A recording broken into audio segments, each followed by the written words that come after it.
Good evening, everybody. Happy New Year, happy snow day. I apologize, we all apologize for running a few minutes late. As you can well understand, we have much to discuss on days like today. We have received regrets tonight from Trustee Darlene Forbes. Unfortunately, she is unable to join us. I will call this meeting to order. The Durham District School Board acknowledges that many Indigenous nations have long-standing relationships, both historic and modern, with the territories upon which our school board and our schools are located. Today, this area is home to many Indigenous peoples from across Turtle Island. We acknowledge that the Durham region forms a part of the traditional and treaty territory of the Mississaugas of Scugog Island First Nation, the Mississauga peoples, and the treaty territory of the Chippewas of Georgina Island First Nation. It is on these ancestral and treaty lands that we teach, we learn, and we live. The singing of O Canada, please.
That was awesome.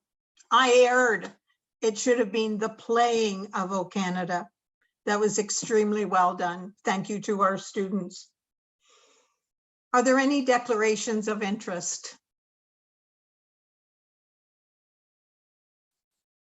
Seeing none. We have an agenda in front of us. I would like a motion to approve that agenda. Thank you, Trustee Templeton, seconded by Trustee Barnes. All those in favor? Thank you. Moving on. We have three sets of minutes in front of us. I'm looking for one motion to receive the approved minutes of November 15th and motion to approve the draft minutes of December the 6th and January the 5th. One motion, please. Willing to put forward that motion? Thank you, Trustee Barrett, seconded by Trustee Edwards. All those in favor? Thank you, carried. Moving on to community presentations. Do we have any this evening? Thank you. I think our director is shaking her head no to that. Ministry memorandums. We are going to go to Director Marsh. Thank you. Good evening. Pleasure to be here with you this evening. And wanted to begin with the update in terms of acknowledging certainly that today was not what we had hoped for after all of the planning in relation to the return to school today. So let's hope that the weather is better tomorrow. The update today is quite extensive and there will be a team providing the update for you. So I'm just going to begin by outlining what will be updated. And I think I'm going to suggest that we hold questions until the very end so that because there's connections sometimes between the topics, by the end of it, if we haven't answered your question, very happy to then take those questions. I'll begin the update with the communications that we've had with Durham Region Health Department in relation to the trustee motions. Superintendent Mundy will then update you in terms of staffing updates and staff vaccinations. Associate Director Wright will walk you through the health and safety measures put in place, as well as the reporting out of the data that was requested by the trustees in terms of transparency to families and the meetings he's held with Durham Region Health specifically in relation to that topic. And then we'll review what we will do with potential open routes with DSTS, Durham Student Transportation Services. We'll then turn it over to Associate Director Markovsky, who will update you on a series of new measures, including the updated screening tools, the implementation of kindergarten masking, the elementary option of elementary virtual learning. And then Superintendent Nevels will close off by explaining to you something that we have put in place that is different from previous times in terms of an opportunity for short-term remote broadcast learning.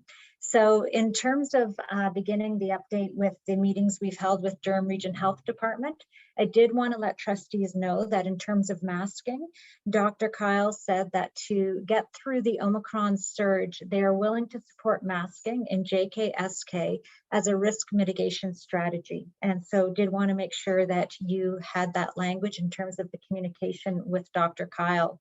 In terms of data reporting, as I said, Associate Director Wright did meet with the epidemiology staff and will update you in terms of the outcome of those meetings and what we'll be making public via school websites and district website.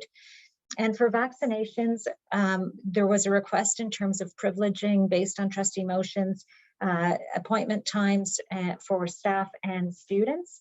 When we met the first time with Dr. Kyle in relation to that motion, he indicated that there were approximately 11,000 available appointments between January 10th and January 20th, and approximately the same between January 20th and the end of January.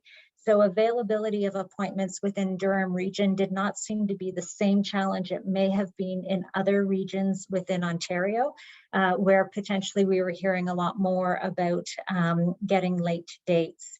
We did, after your motion was passed and recommended, did note that the Ministry of Education likewise followed suit in terms of talking about reporting out some data absences. So we'll talk about that a little bit later on. They also talked about prioritizing education sector staff. So we did communicate in terms of available vaccination opportunities for education sector staff as soon as we were made available, we were made aware of them.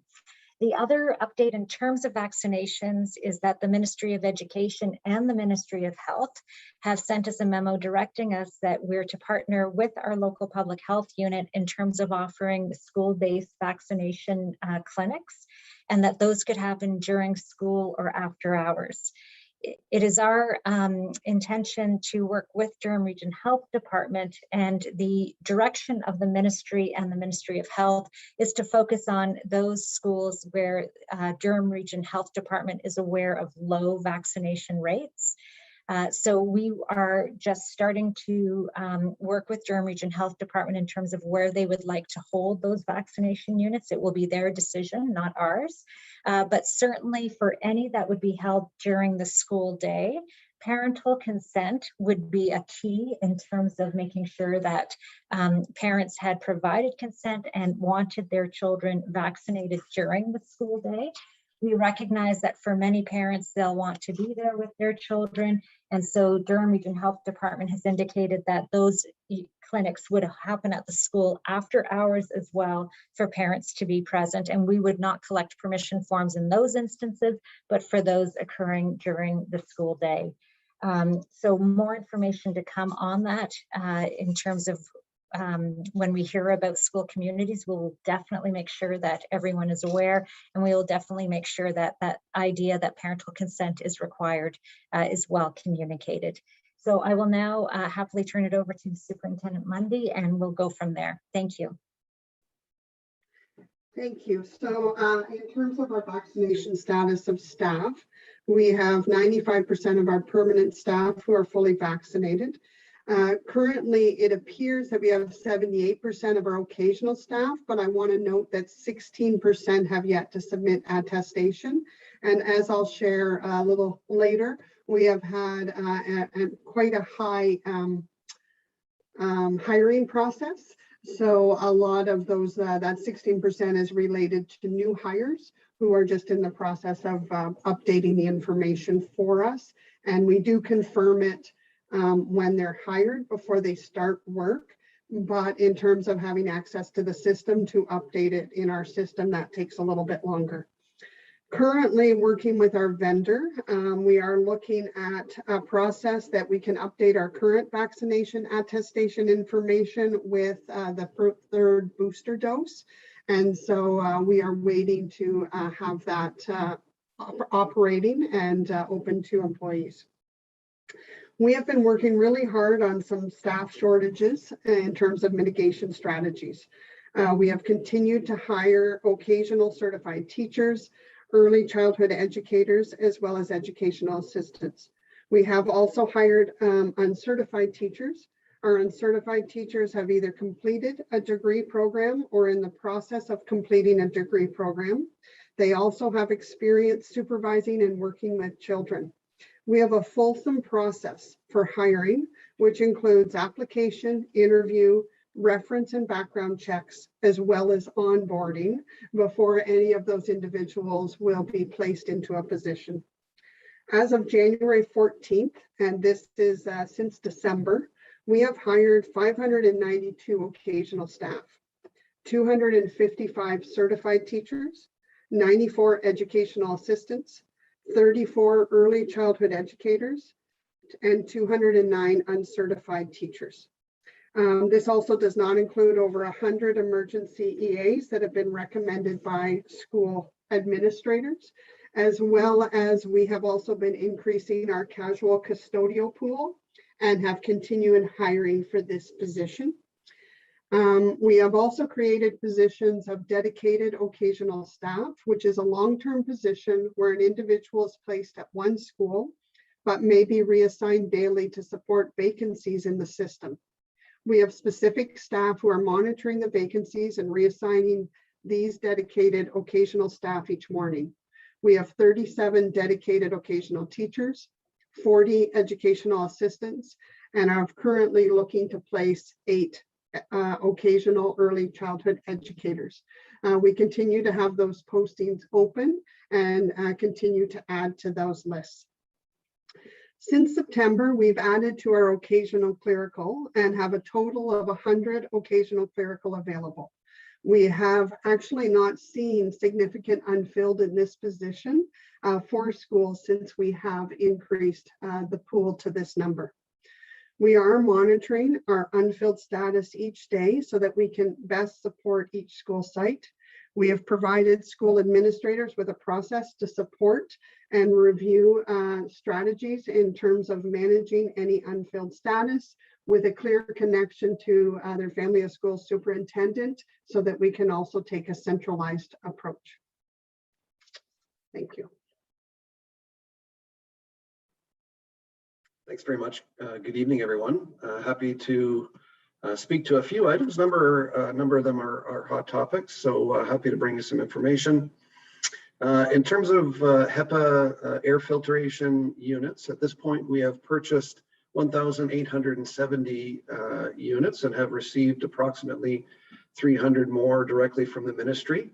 About 1,500 of these units have now been installed or placed in schools, and the remainder are being installed as quickly as possible as they arrive from being on back order.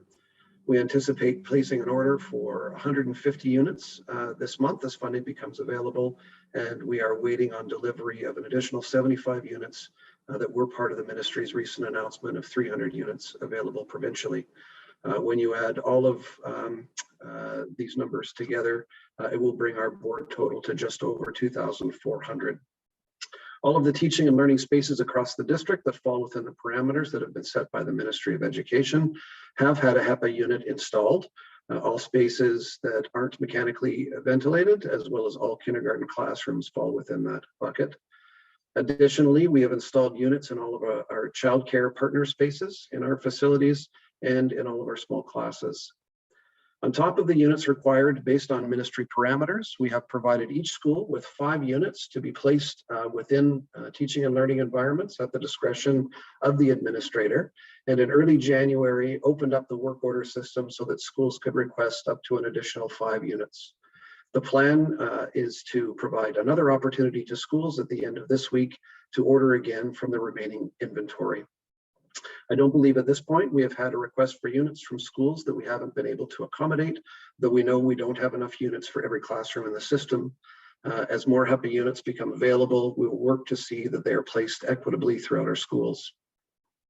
In terms of masks and availability, upon return to working in person, all staff will have access to their choice of either procedural or non-fit tested N95 masks.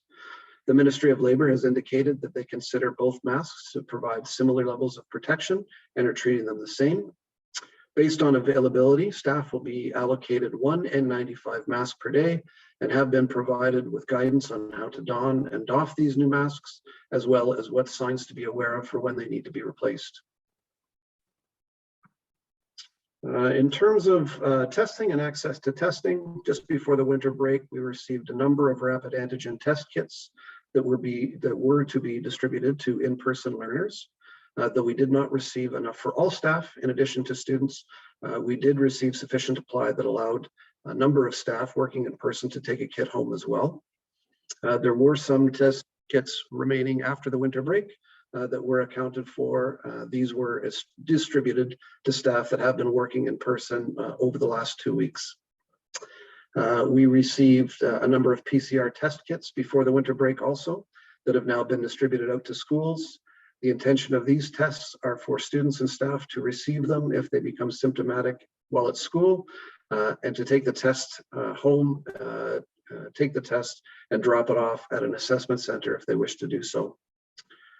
When the Ministry of Education confirmed that students would be returning to in-person learning this week, they also announced that all students and staff would be receiving 2 rapid antigen test kits that they could take home and use if they become symptomatic, as an additional effort to keep schools open. Our initial allocation of the tests were received on Friday. They were sent in packages of 5. So after procuring enough bags, staff spent the weekend repackaging these down for distribution and transferring required information, like adding the expiry date to these new packages. Boards have been notified of a priority order of distribution of these tests, as a sufficient supply was not available to provide them throughout the district. So beginning tomorrow, test kits will be distributed to all of our childcare partners, all of our students into kindergarten through grade 2, and all of our school-based in-person staff. We have let the ministry know that we have not received an adequate supply and are hopeful that more tests will be available very soon for further distribution.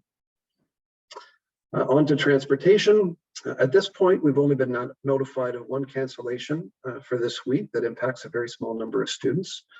DSTS and our partner operators are doing all that they can to ensure routes are fully serviced.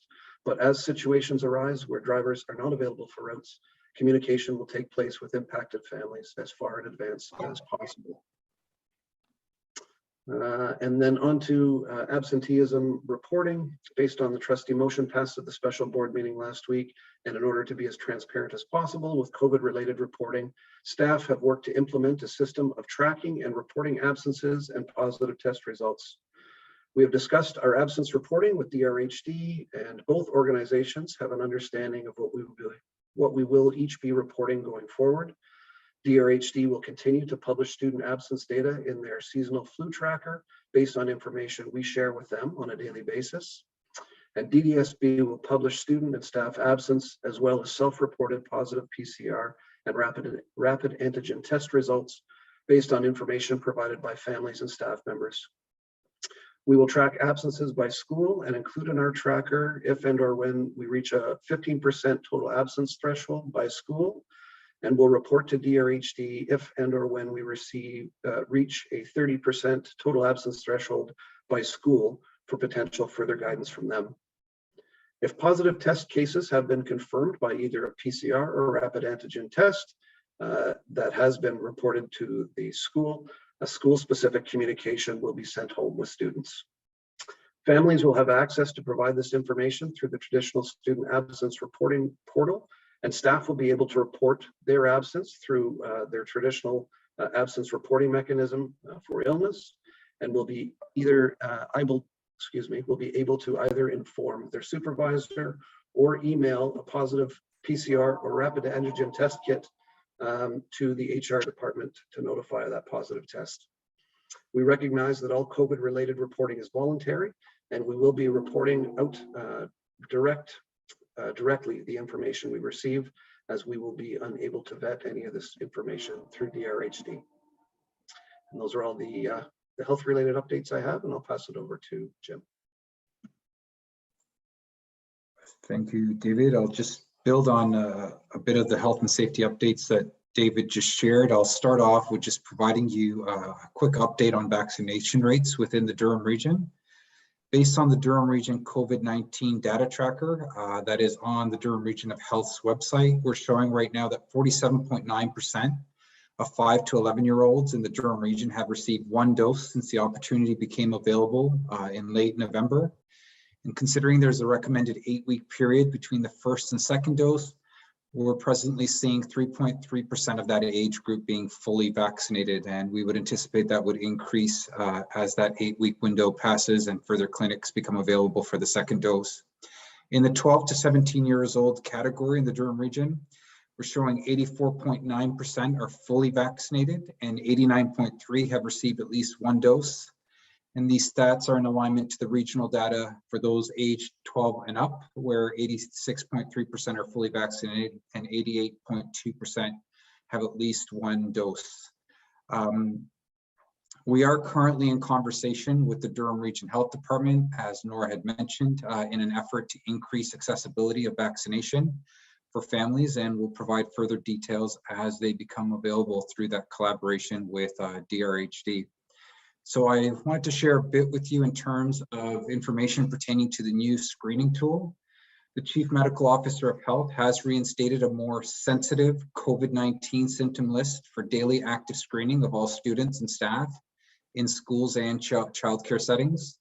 All students and parents and guardians must perform a self-screening before leaving home for school. The ministry screening tool has been updated to reflect the revised symptom criteria and the new isolation requirements as well. Information related to these changes have been communicated to school families. As an added measure, schools will be undertaking daily on-site confirmation that the screening has been done with all students. Anyone who has COVID-19 symptoms or has tested positive must self-isolate regardless of vaccination status and follow the instructions on the self-screener. Household members, including siblings, must stay home until the household member experiencing symptoms is cleared from their isolation. If a student attending school is exhibiting any symptoms, they will be sent home along with the student's siblings until they're cleared from the isolation requirements. I'll talk a bit about masking in kindergarten as well. So in response to our board resolution on January the 5th, we have updated the masks PPE section within the protocols during COVID-19 pandemic procedure to reflect that all students, including those in kindergarten and junior kindergarten, be required to wear a mask while inside the school. It is worth noting that even prior to the resolution, DDSB schools across the district were experiencing a high level of compliance with mask wearing amongst kindergarten age children. Kindergarten educators and support staff will continue to model and reinforce mask wearing in the kindergarten program. Regular reminders will also be provided to students on the importance of wearing a mask and on the proper ways to put on and remove a mask. We also recognize that mask breaks may be needed more often for our kindergarten students, and when such opportunities are facilitated, unmasked students will be physically distanced and supervised. As has been common practice with students in grades 1 to 12, in situations where a kindergarten student may require an accommodation as to the wearing of a mask or the type of mask to be worn because of a disability or any other human rights protected ground, a request for an accommodation may be submitted to the principal for consideration. In those cases where the principal is satisfied that a protected human rights ground is preventing or will prevent the student from fully complying with the mandatory mask requirements, the student shall be accommodated to the point of undue hardship. In making such a determination and considering accommodation options, the principal will consult with their family or school superintendent, who may consult with specific board departments in the Durham Region Health Department as appropriate. The principal will also consult with the family to explore options, accommodation options to meet any human rights code related needs, maximize dignity, integration and independence, and mitigate health and safety risk. And finally here, just to give you a quick update on our registration for virtual learning and the shift of learning platforms. Elementary families received communication on Friday outlining steps should they wish to switch their learning preference for the remainder of the school year. The deadline to inform us of the change in the learning options is this Friday, January 21st, with the transfer to take effect the week of February 14th. While families wait for the opportunity to transition learning platforms or are isolating due to any COVID-related concerns, some families may wish to access temporary broadcast learning. I'm going to actually turn it over to Stephen now, who will provide information on this opportunity. Good evening, thank you. In response to the fact that over the course of the next few weeks, we may have students who are absent day to day, others may have short-term absences related to COVID symptoms and self-isolations, and some elementary families may choose to keep their children home until the pandemic improves, and others may be waiting for the transition to full-time virtual learning. We will be implementing our elementary DDSB temporary broadcast learning program starting on Wednesday of this week, as well as encouraging all teachers to continue to update their digital classrooms with asynchronous materials. Broadcast learning will be available in 1 hour blocks daily for elementary students starting at 9:30 each morning and again at 1 o'clock each afternoon. Information on how to access the broadcast learning via a web link will be communicated directly from schools to families. Each day, students will have access to grade appropriate broadcast and learning activities, as well as any materials available within their in-person Google Classrooms and the videos and resources provided through TV Ontario. Materials provided through the broadcast will not be part of a student's overall assessment. Temporary broadcast learning is in no way a replacement for the two-way interactive nature of either synchronous virtual learning or in-person classroom connections. It's been created at this time as a short-term measure to support students and families with the continuation of learning based on ministry curriculum. Broadcast learning will continue from Wednesday of this week until the week at which students may transfer to virtual learning in mid-February, as Jim had mentioned. At that time, any students not transitioning to DDSB at home that may be absent from in-person learning may stay connected to learning through their in-person Google Classroom, as well as through the TV Ontario website. We recognize that this type of learning is only temporary and will never replace the benefits derived from learning with and from other classmates and educators. And we know that the activities and opportunities provided through temporary broadcast learning program will support students and families at this challenging time and continue to guide their instruction at home. Thank you. So, thank you very much. I appreciate all the updates, and I do want to acknowledge the last 2 weeks staff have been incredibly busy in terms of switching to remote learning for in-person. We know as well we had some staff in person serving students who couldn't access remote learning because of their very specific individualized special education needs. And then we had staff working through the weekend in terms of trying to get these kits, testing kits in place and getting them out for this week. So it has been an incredible variety of different tasks assigned to us in very short order. And I definitely appreciate all staff within the district in terms of how they've done their best to serve the ever-changing requirements, it seems, in education today. I also wanted to acknowledge in terms of the vaccination rates that we will be raising. It's great that so many 12 to 17-year-olds are fully vaccinated. Many of them are now starting to come upon their timing in terms of booster shots. So that is something we're aware of, and we'll be engaging and advocating for them to have quick access for booster shots as well. So that was a lot of information, and we're very happy, anyone in the team, to respond to questions from you. Thanks. Thank you, Director Marsh. Thank you, Associate Directors Wright and Markowski. Thank you, Superintendents Nevels and Monday. That's been a lot of information in a short period of time. and we need time to digest that, as I'm sure everyone will.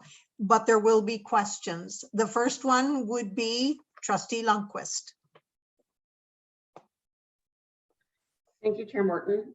First, I just want to say thank you for just tremendous efforts that are constantly moving and shifting and changing. The idea that we could actually prepare that many testing kits for kids in that short order is quite a remarkable thing. As another board estimated that it would take about 1,000 hours to do. So if we got it done, that's quite a remarkable feat. So thank you to everyone who did that. I have some questions from parents, and they're related to some of the things that have been spoken of. So I'm going to try to do them really quickly. The first one is about HEPA filters. So I've had several families from different schools, and just to be fair, I have spoken about the equity issue around HEPA filters in some schools and not in others, and whatnot.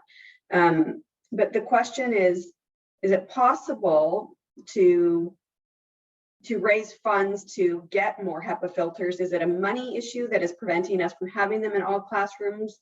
Or is it a availability issue, or is it something else in terms of the mechanics and whatnot? So I'm not trying to make that a complicated question. I just know that there's different pieces to it. So I know parents would like to know if they have any options available to them.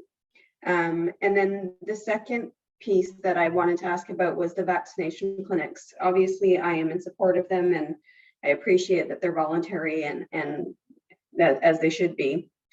My question is, have we looked at the issue of security in those vaccination clinics, only because there have been protests at recent vaccination clinics, including kids clinics. And I'm a little bit worried about that, to be frank. And then the final pieces are, and they may be later, Director Marsh, so if they are, I'm happy to just hold those questions for now, but they are actually about the return to a quad or to a semester system or a quad. I'm getting a lot of those. And then the other part that is sort of related, but a little bit more tangentially maybe, is, sorry, I have notes all over the place. I apologize as I'm trying to work my way through them.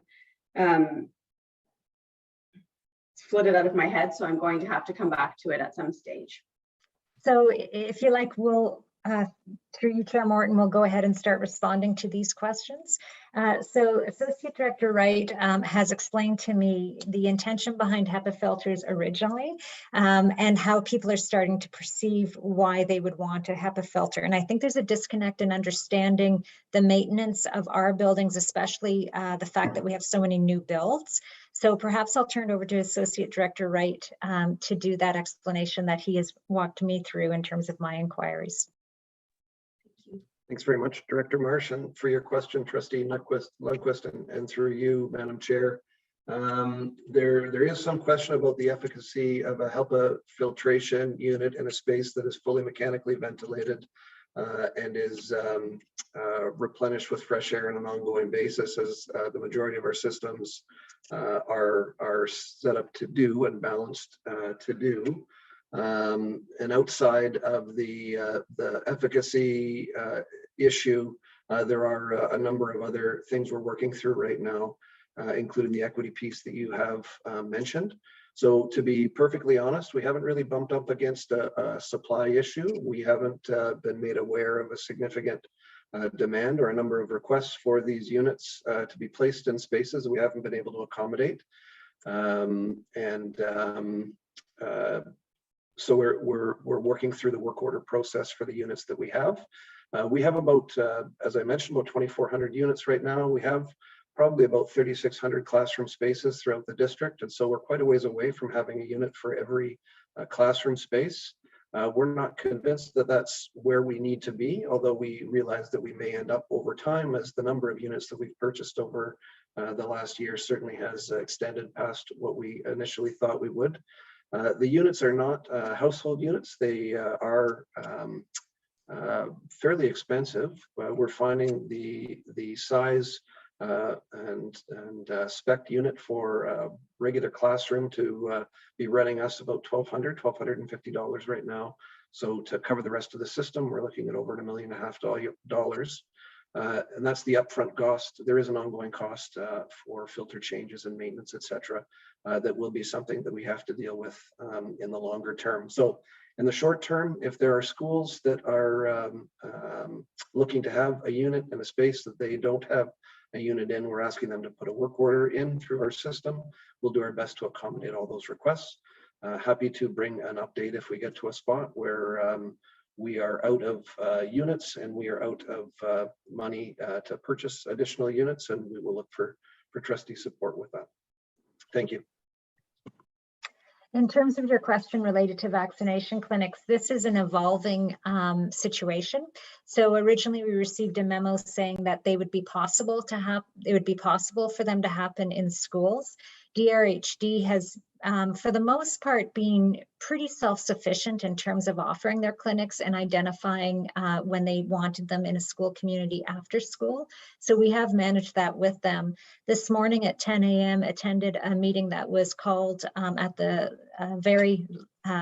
called last night to hear from the minister that they were, it was a bit more of a stronger direction in terms of that this would happen. I guess the question will be, has accessibility been the reason for the low uptake, or is it actually hesitancy? And making more available due to hesitancy won't necessarily solve the issue of hesitancy. And we did raise that with the minister and the deputy minister this morning at that meeting.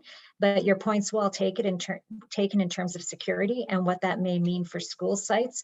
Once we know which schools we're going to be offering them in, we'll be able to figure out then the best approach in terms of ensuring that the site is safe and secure for students as well as parents arriving after hours.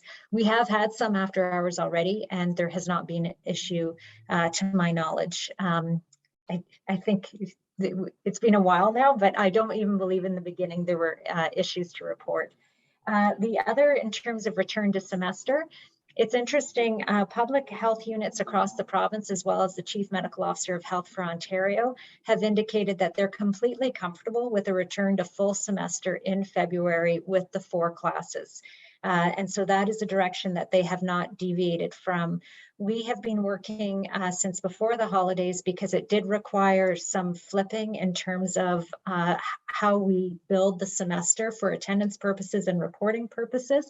So we did work with student timetables prior to the holidays so that we would be ready for a semestered system in second semester. The reason, one of the primary reasons for the desire of a semestered system is that in our current model, which we have used successfully during the pandemic, we have recognized, like many things in the pandemic, it has not been ideal. And one of the things that is less than ideal about it is that it's not as much time between the content teacher, the instructor, the instructing teacher, and students. Because in the quadmester, there's that prep period that we need to ensure that teachers are accessing. In some instances, teachers were giving up prep periods to try to continue carrying on teaching, which again was reflected anecdotally in one of the reasons why we saw such high absenteeism at secondary compared to previous years, was that people were burning out because they weren't getting their prep time. But more importantly, students were losing valuable instructional time with their teacher during this period. Given that the medical health professionals are now saying that they don't have concerns with the 4 classes, our planning has been to do that so that students could benefit from having time with their classroom teacher. However, we understand that the decision before the holidays and where we're sitting right now and where we may be sitting in March may be very different. So one of the things we are looking at and have not yet confirmed is whether or not we would look at a modified semester for a short period of time to get through the winter month, where it would be 2 courses one week and another 2 courses the following week. That is a system that some districts have used throughout the pandemic. It wasn't one we wanted to use because we were concerned around the impact on those, especially special education students, in terms of the review that would need to happen at the beginning of each week. However, I think it's also fair to say that the condensed learning time, especially with the inclusive grade 9, is also a concern, because what we're expecting is for students to learn and be able to demonstrate in half the time the curriculum expectations. And so there's really, in terms of both models, there's pros and cons in terms of that part of it. And so we wondered about potentially doing it then a modified semester until March, and then looking potentially at turning to the 4 courses. But the medical officers of health have been very clear that they do not have any concerns with 4 periods in a day at secondary, that they know that cohorting hasn't been really existing at secondary for quite some time since we left the half-day model, and that they are comfortable with the 4 courses in a day.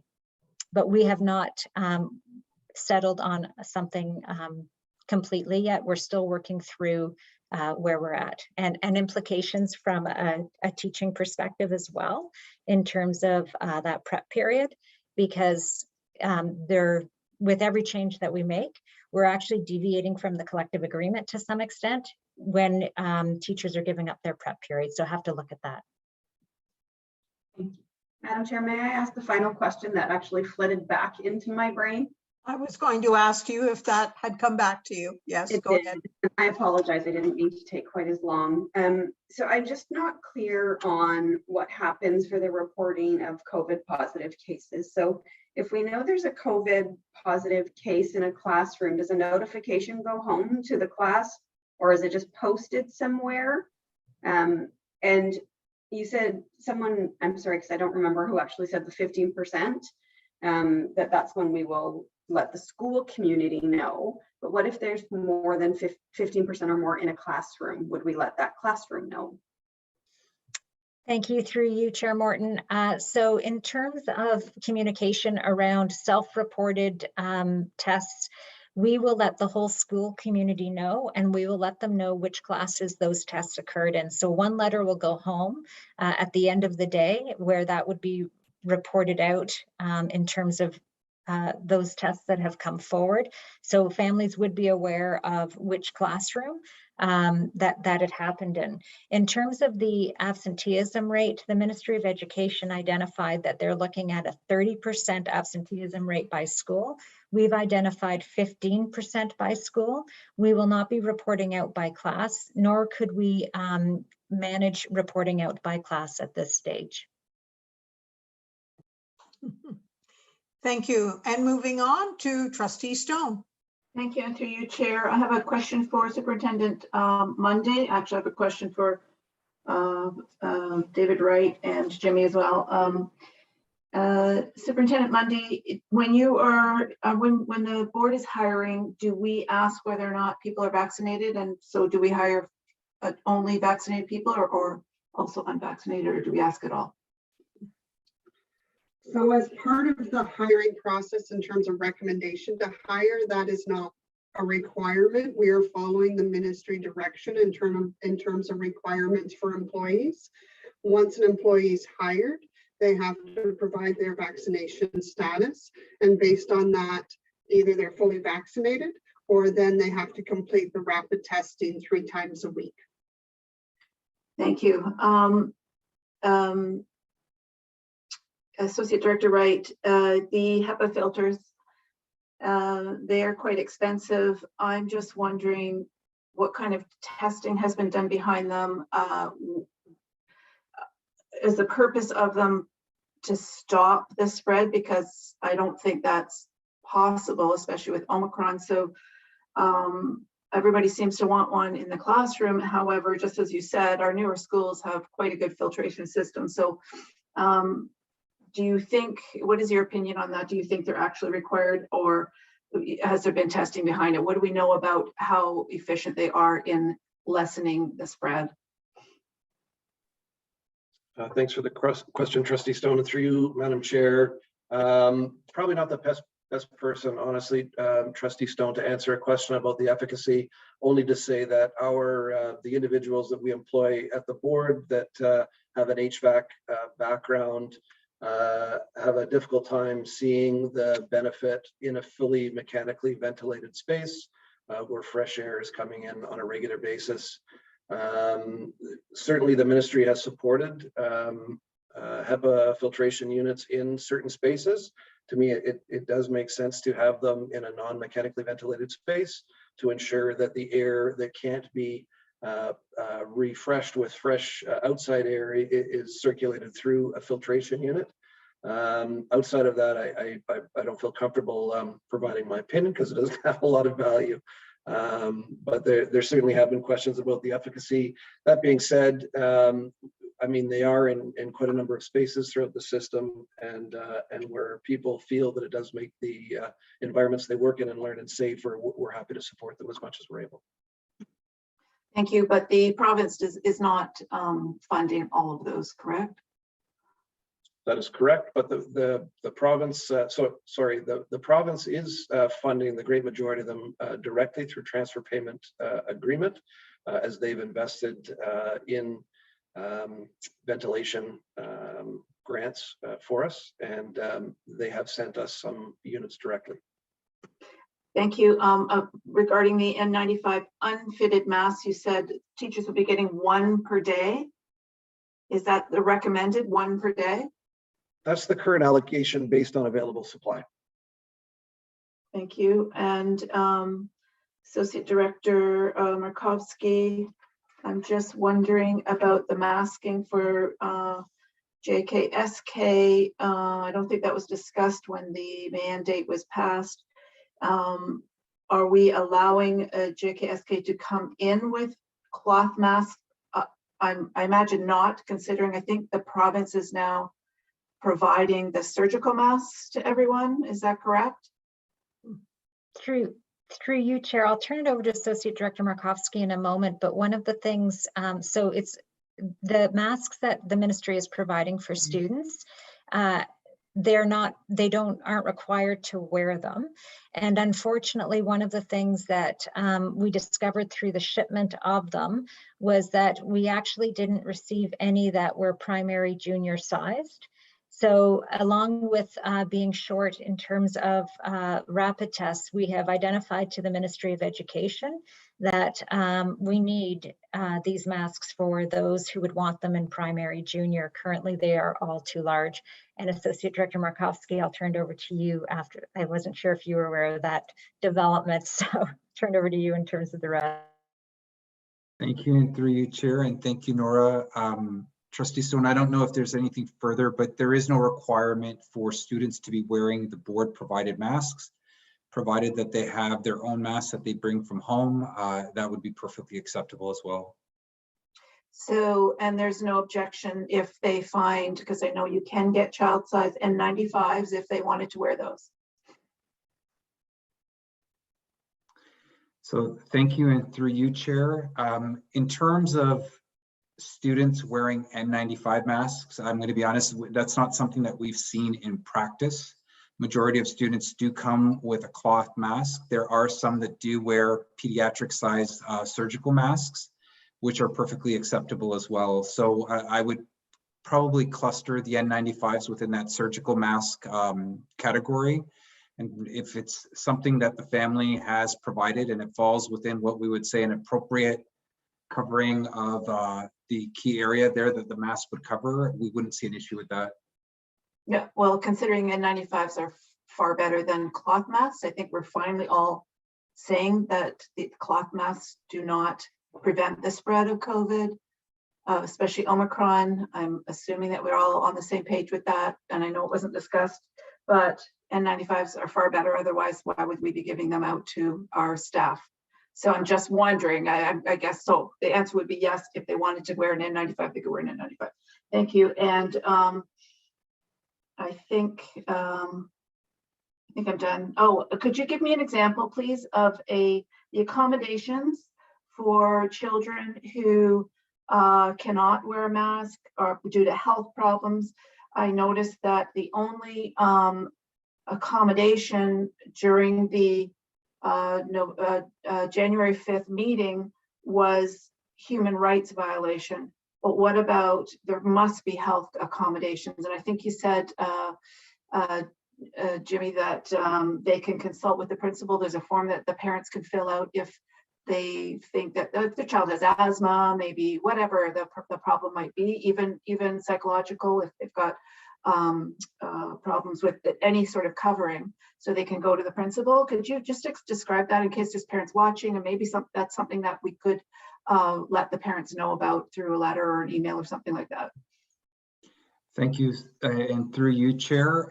So Trustee Stone, as you've outlined, any sort of health-related issues, whether it's a disability or some of the conditions that you had mentioned in terms of asthma or other considerations of health issues that children may be facing, would fall within the realm of a human rights consideration. So in terms of a procedure, there is a form, an accommodation request form that's part of our masking procedure. Families would have access to that form. They would fill out a key section of it and make the request through the school principal. And at that time, the school principal will work with the family through the accommodation process. And I kind of outlined some of the considerations that take place. The principal may consult with the family of schools superintendent and other departments. There's times we've also consulted with the Durham Region Health Department, and we work through a process to find what I would say a reasonable accommodation to support that request. And again, considering that there are multiple factors that go into that consideration that I'm going to say is really looked at on a case-by-case basis. Thank you. And sorry, just one more thing. I wondered, Director Marsh, this was such amazing information that we just received. I wondered if the original reports, could we get those? Could the trustees get that in writing somehow? Just so we have that information and be able to pass on to parents or anybody who has questions about it. Thank you. Sure, we'll review the minutes carefully to ensure that they capture sufficiently. Thank you. Thank you. Moving on to Trustee Barnes. Hi, mine is a quick and just a follow-up, pretty much similar to Trustee Stone. In regards to the HEPA filters, Associate Director Wright, I get a lot of questions around that particular piece as well. And so I have parents that have gone to the website and try to find what are the upgrades are in their schools or whether HEPA filters are in the schools. So I'm wondering if there is not a way to put that information on the website that parents will find, like the explanation of the mechanically vented is just as efficient or even more efficient than just having to add a HEPA filter, because I think the narrative has been out there is that a HEPA filter is the thing to make it safer in classrooms. So I think a lot of our parents don't understand what you've explained in regards to the mechanically ventilated spaces, the fact that we have done upgrades on our filters and those pieces. So I just wanted to put that out there. If there's a way that we can transparently put that or added that or make it more robust, because I know we do have something on the website that parents would understand where we stand and if their child doesn't necessarily have a HEPA filter in the classroom. The other question is the transition to in online learning. So are we making it clear to families that if you transition, you are transitioned for the rest of the school year? And because we have parents that react at this time, and then later on when we're sort of experience a decline, we have parents that want to switch back, and it really causes an angst in regards to parents wanting to switch back and forth. But it really does impact our students so heavily that are in class and in schools throughout the year, that I just want to make sure that we're being very clear with parents on those two items. Thank you for the question around the switch to virtual. So we last year did 3 switches, you may recall, in terms of from in-person to virtual. This year, we said we would do one and that it would be around in February after the Family Day long weekend. We have made it clear to families in the letter home where they're selecting for elementary families that this is the only time. And once they choose virtual, they then are in virtual until the end of June. We have made for the short period of time to get us to mid-February a more robust potentially opportunity, although I think Superintendent Nevels was pretty clear about what it is and isn't. It's not the same as remote learning under regular circumstances, and it's not the same as virtual learning, and it's not the same as in-person learning. So we're trying to support families over a short period of time, but then come that switch in February, they would have to choose virtual and be in virtual until June, or they would return to in-person learning and then manage days away if they were doing symptom management or were ill.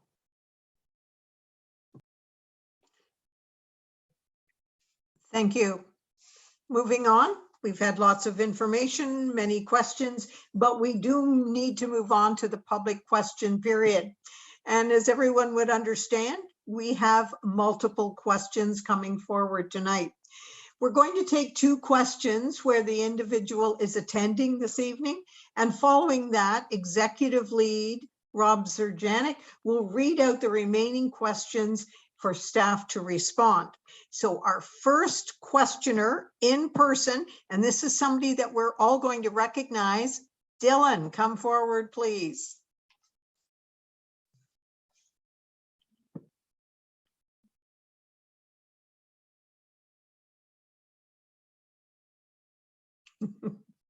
There you are. Good evening, Dylan. Good to see you. Good evening, Carolyn Morton, and good evening, everybody. Welcome to the first public question period of 2022. And we are glad you are here, Dylan, but let's have your first question. All right, my question tonight is about the bell time review. Over the past couple of months since the bell time review began in October 2021, high school students, including the students at Pine Ridge Secondary School, have been wondering what is the fate of the pandemic era bell time at secondary schools in the DDSB for the 2022-23 school year. And also, if the bell time report is approved, what time is Pine Ridge Secondary School starting in September 2022, which would be later in this year? Thank you. And Director Marsh will be answering your questions, Dylan. Hi, Dylan. Happy New Year to you as well. Sorry about that. So in terms of the bell time review, that's a report coming forward this evening. And so the timelines are identified in there. So if you want to tune in, you'll hear from the individual, the Chief Operating Officer, who will walk through the bell time report, and all the proposed times are in that report as well. And I do have a supplemental question as well. Certainly, Dylan. Well, one of my questions, I've been looking at the report very closely, and I've been noting that in Pickering, Pine Ridge Secondary School would be starting as early as 8 a.m. and ending at 2 p.m., while Dumbarton High School would be starting at 9:30 a.m. and ending at 3:30 p.m., which would be very close to the time that we are operating this year at secondary. And your question, Dylan, would be? It would be that, what is the plan if why isn't the agenda saying the 10 before the current bell time instead of the older times? So Dylan, I think when the Chief Operating Officer presents the report, she'll outline for trustees all the parameters in terms of the routing that they've done. And each school bus doesn't just do one school, it does 3 or 4 consecutive runs. And that's what determines then the start time and the end time. So when she's discussing the proposed model to trustees, she will walk through in terms of the different tiers of busing that they do, understanding that we have to use the same school bus for many different schools, and that impacts the times that they start. and M. Yes. Well, I hope that helps with your understanding, Dylan. yes, and I also want to say that today we've marked the first time we've closed down due to bad weather today. Thank you. And yes, we were all aware of that. Thanks, Dylan. Moving on to our second questioner, and that would be from Aqua Frempong. And we welcome you to our meeting as well. Hi. Am I pronouncing your first name correctly, Aqua? Akua. Akua. I am sorry. Thank you for correcting me on that. And your question would be? Good evening and Happy New Year. My name is Akua. I'm a resident from Whitby, and my question is a follow-up in regards to the amount of rapid antigen tests that are being provided to staff and students. There was a comment noted that there aren't enough being given at this time. With the amount that are being given to staff and students, has the board also recommended, given the low number that they're being given, I believe it's 2, when a student should be testing and using the 2 to the best of their ability throughout their quarantine time? Thank you. I do believe directions have been sent out to school, and Associate Director Markovsky, is that one that you can respond to? Thank you, and through you. So as Director Marsh has outlined, Akua, we did provide some guidance to schools through a communication memo. Now, in terms of your question in relation to when they should be utilized, when someone is displaying symptoms, that would obviously be a natural time for someone to be using a rapid antigen test. Oftentimes, depending on the result of that test, it will inform kind of when you would use your second one. There's obviously various scenarios that you can go through, but if someone is symptomatic, there is an isolation period there that is required, that we would ask that you wait for a certain time frame to pass, and then at which point to take the second antigen test accordingly. But if you're not symptomatic, then that would probably indicate that you shouldn't take the second one and wait for another time, pending that if there might be a time where you become symptomatic again. So a little, I know there's kind of various scenarios that we could kind of outline here, but depending on the result, it will inform sort of how it is that you respond accordingly as well. Akua, do you have a supplementary question? No, thank you very much. Thank you for joining us this evening. We will now go to Executive Lead Rob Zerjanik, and he's going to ask the remaining questions. Rob? Thank you, Chair Morton. The first question we have tonight is from Tara Painshod, who's asking how many responses were received and what were the results of the first survey of both school naming processes that are on today's board agenda, and asking if the comments that were made as part of that process would be able to be provided in a staff report. And I'll go over first, I believe we're going to Superintendent Elmhurst and then Superintendent Lazarus, who will be able to respond. Great, thank you so much, and thanks for the question. The staff reports being shared this evening on both school renaming processes present high-level information on survey results, including the order of community selection of names and results of surveys. For Sir Johnny Macdonald, there were 917 people who responded to the question, do you think Sir Johnny Macdonald Public School in Pickering should be renamed? 28% of all participants indicated yes, and 68.7% indicated no, with 3.3% indicating they were unsure. It is the role of the committee to determine and bring forward 3 naming recommendations to the Board of Trustees and to consider all voices and perspectives with respect to the potential renaming of a school, including whether or not the school should be renamed. As a part of this process, the committee is empowered to consider all submissions in line with various sections of the policy and procedure, including the board's commitment and legal responsibilities to Indigenous rights, human rights, anti-oppression, anti-racism, anti-discrimination, and equitable inclusive education, ensuring school names promote a safe, equitable, welcoming, respectful, and inclusive environment for teaching and learning. The committee must also consider whether the current name of the school constitutes a significant departure from generally recognized standards of public behavior, which is seen to undermine the credibility, integrity, or relevance of the board's contemporary values. I will ask Superintendent Lazarus to share the results from the Julie Payette survey as well. Thank you, Erin, and through you, Chair Morton. For the Julie Payette Public School, there were 107 people who responded to the question, do you think Julie Payette in Whitby should be renamed? And out of all the respondents, 45.8 indicated yes, it should be renamed, and 42.1 indicated no, with 12.1% unsure of whether it should be renamed or not. And that was the results for Julie Payette in Whitby. And I'm passing over to Director Marsh. I think that responds to the question. Thank you.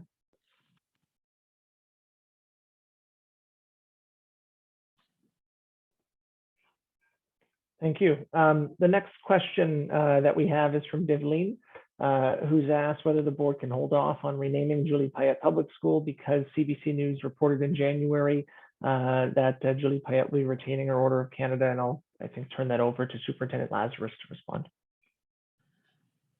So, excuse me, just give me a second.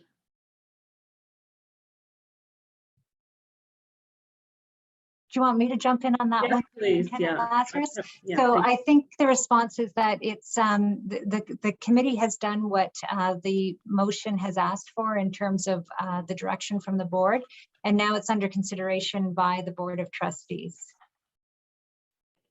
Perfect, thank you. Our third question of this evening is from Bree Phillips, who's asked if her child is accessing temporary broadcast learning, will he be marked as absent from his in-person class? And Director Marshall will be responding on this one.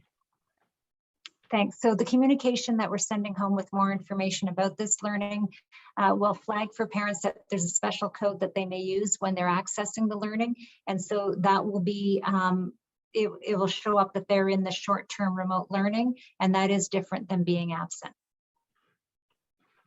Thank you, Director Marsh. The final question of this evening is from Lucia DeRoche, who's asked, how will final marks for Quad 2 at secondary be determined due to the interruption that occurred after the winter break? And Superintendent Nevels will be able to respond to that.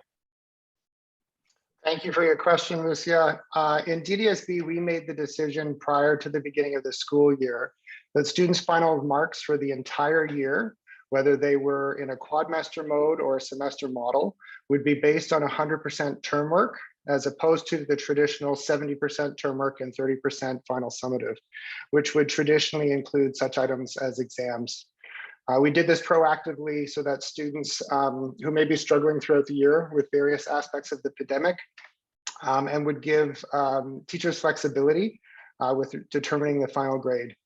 We've asked all of our educators to take into consideration student performance prior to the winter holiday, during remote learning, and throughout our return to in-person, and to be mindful of the impact that it will have on student progress. Teachers will ensure that when determining the final grade, they take into account the student's most consistent level of achievement. You may have heard announcements from other boards in the media recently about changes to their assessment and evaluation practices.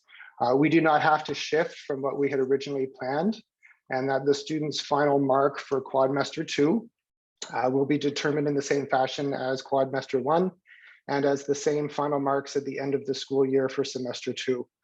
We felt that this approach was the most consistent and responsive way to address any potential disruptions that may have or may still incur for our students this year.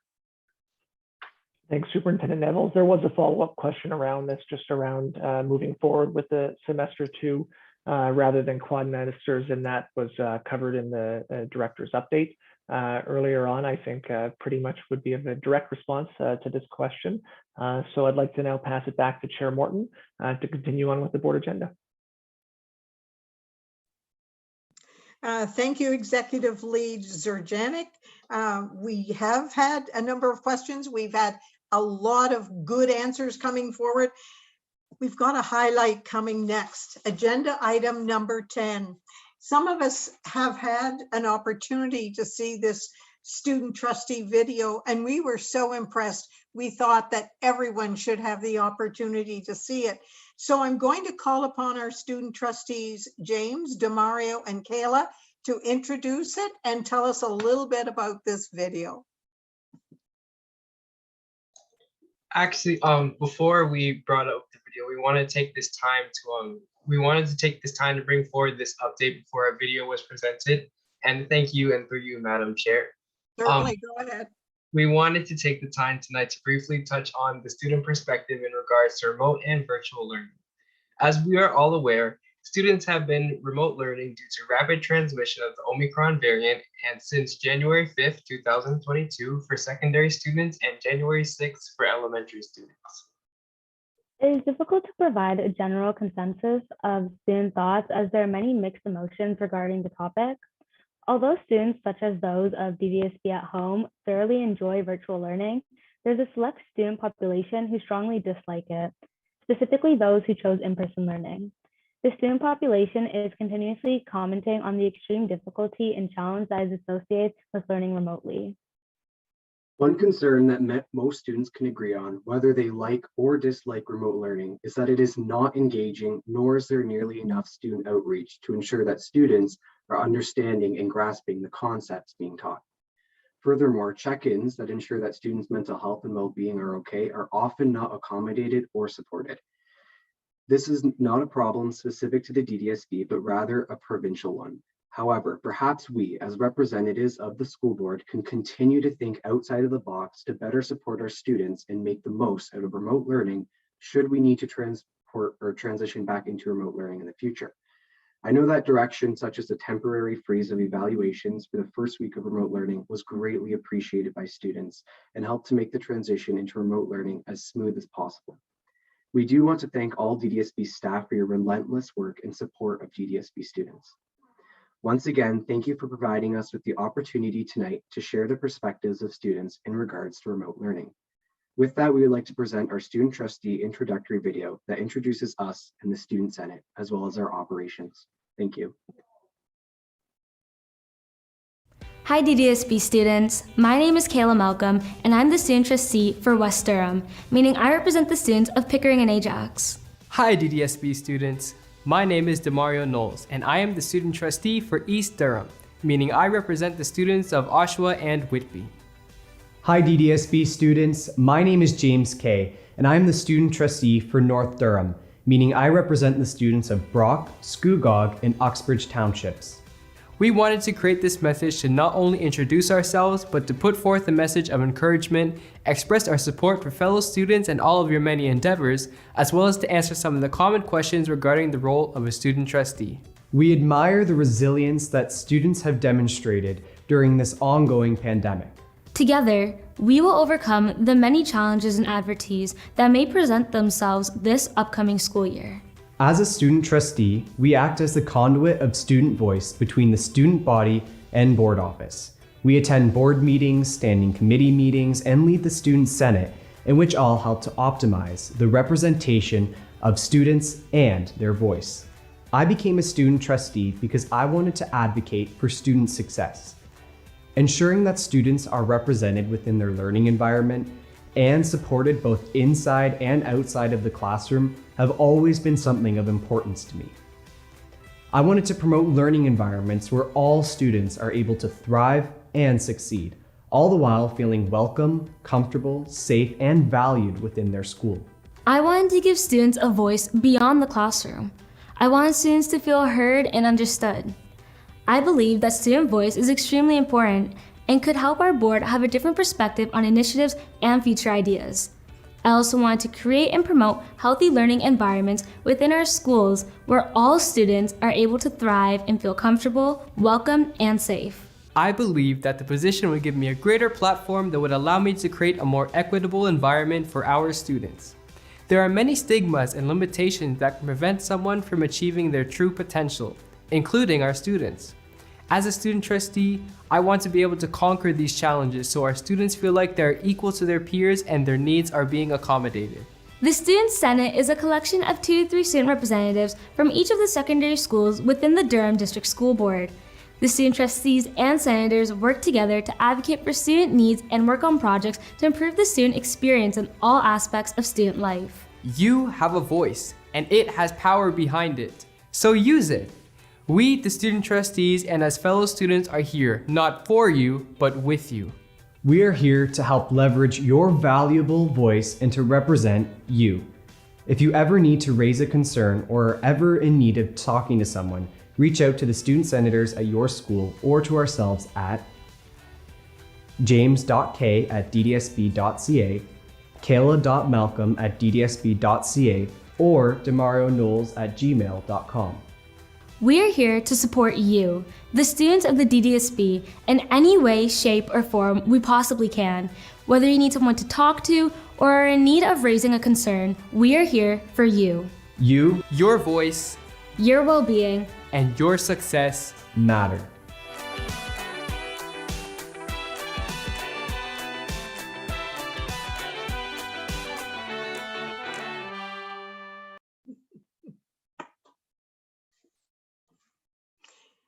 Thank you to James, Demario, and Kayla for sharing your valuable insights, for sharing your message, for sharing your video.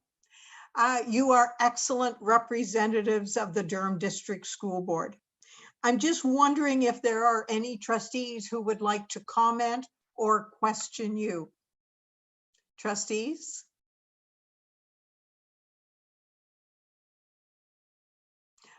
I'm seeing none, but I'm sure everyone is very thankful to you as a group. Wonderful work. Moving on to the report from the Committee of the Whole in camera. I'm going to go to Assistant, where there you are, Christine Thatcher. Thank you, and through you, Chair Morton. The board approved the actions of the Committee of the Whole in camera and adopted the motions made at the Committee of the Whole in camera meeting as follows. The disclosure of intimate personal or financial information in respect of a member of the board or committee, an employee or prospective employee of the board, or a pupil or his or her parent or guardian. Decisions in respect of negotiations with employees of the board, and also administrative transfers and placement, personnel issues, and property matters. Chair Morton, this is my report. Thank you for providing that report, Vice Chair Thatcher. We love good news, so I'm going to go back to Director Marsh, and ask her for the good news from the system. Thank you very much. I just wanted to flag throughout this pandemic, we've talked about being stronger together and the importance of community. And I think that in the good news, there's lots of evidence in terms of how schools have really lived that sentiment. And with that, I'll turn it over to the video and the student narrators. Thank you. Good evening, everyone. On behalf of DDSB students and staff, we are happy to bring you good news from across the system. Mr. Nick Ashmore, a teacher at Port Perry High School, has found a new way to engage students in history class. Mr. Ashmore has created a grade 11 game studies course that encompasses 20th century world history, English media studies, and sociology. Students will improve critical thinking skills and gain insights into social aspects of the video games examined. 5 secondary schools hosted the full-day Tools in the Trades boot camps led by Support Ontario Youth. By the end of the week, over 100 students elevated their skills by reading plans and assembling pumps, changing tires on a race car, building a deck from design plans, installing residential electrical hookups, and learning resume and interview tips from industry professionals. O'Neill CVI's senior instrumental and vocal groups made the top 10 in the CBC Canadian Music Class Challenge. The senior instrumental group was crowned a finalist with a performance of Knocking at the Door, while the school's senior vocal group was also a finalist with a rendition of Strawberry Moon, O Day Menguizas. Congratulations to students and teachers Mrs. Collins and Mrs. Allison. We would like to congratulate Nottingham Public School teacher, Miss Karen Ingold, on the publication of her first book, Lacey and Harrison Book 1, Friends Forever, written in both English and French. Her students helped by critiquing the story and even helping with the title. Miss Ingold says sharing her writing experience with her students helps them understand the process. Congratulations, Miss Ingold. Congratulations to teachers Mr. Sean Beddoes from Quaker Village Public School and Mr. Don Lesa from Queen Elizabeth Public School on receiving the prestige Durham Elementary Athletic Association John Patty Coaching Award.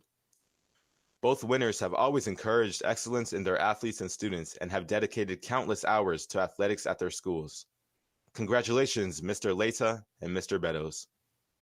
The Ontario Teachers Insurance Plan, OTIP, and the Ontario Teachers Federation, OTF, recognize outstanding teachers with the 2021 OTIP Teaching Award for Teaching Excellence. The DDSB is proud to have Ms. Lauren Chappell, teacher at Whitby Shores Public School, selected as the recipient of the 2021 award. As an equity-minded teacher who values inclusive education, Ms. Chappell has been a leader and facilitator in equity teams for her school, created Google platforms for educators to share resources and lesson plans on equity topics, and been an advisor and mentor for Student Gay Straight Alliance and gender empowerment groups. Congratulations, Ms. Chappell. Mrs. Anjali Joshi is a DDSB science teacher who is passionate about bringing diversity to children's books. After noticing a gap in children's literature, she began writing stories with the goal that all children would be able to pick up books and see characters that represent them and that they can relate to. Her stories have been inspired by India's culture and history. Keep an eye out for Mrs. Joshi's next book, Little Jagadish and the Great Experiment, to be released later this year.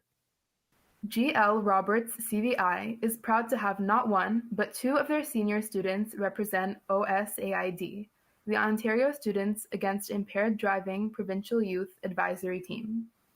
Students Mispa and Cherish both express a strong desire for students and schools to recognize the safety and education around the impacts of impaired driving.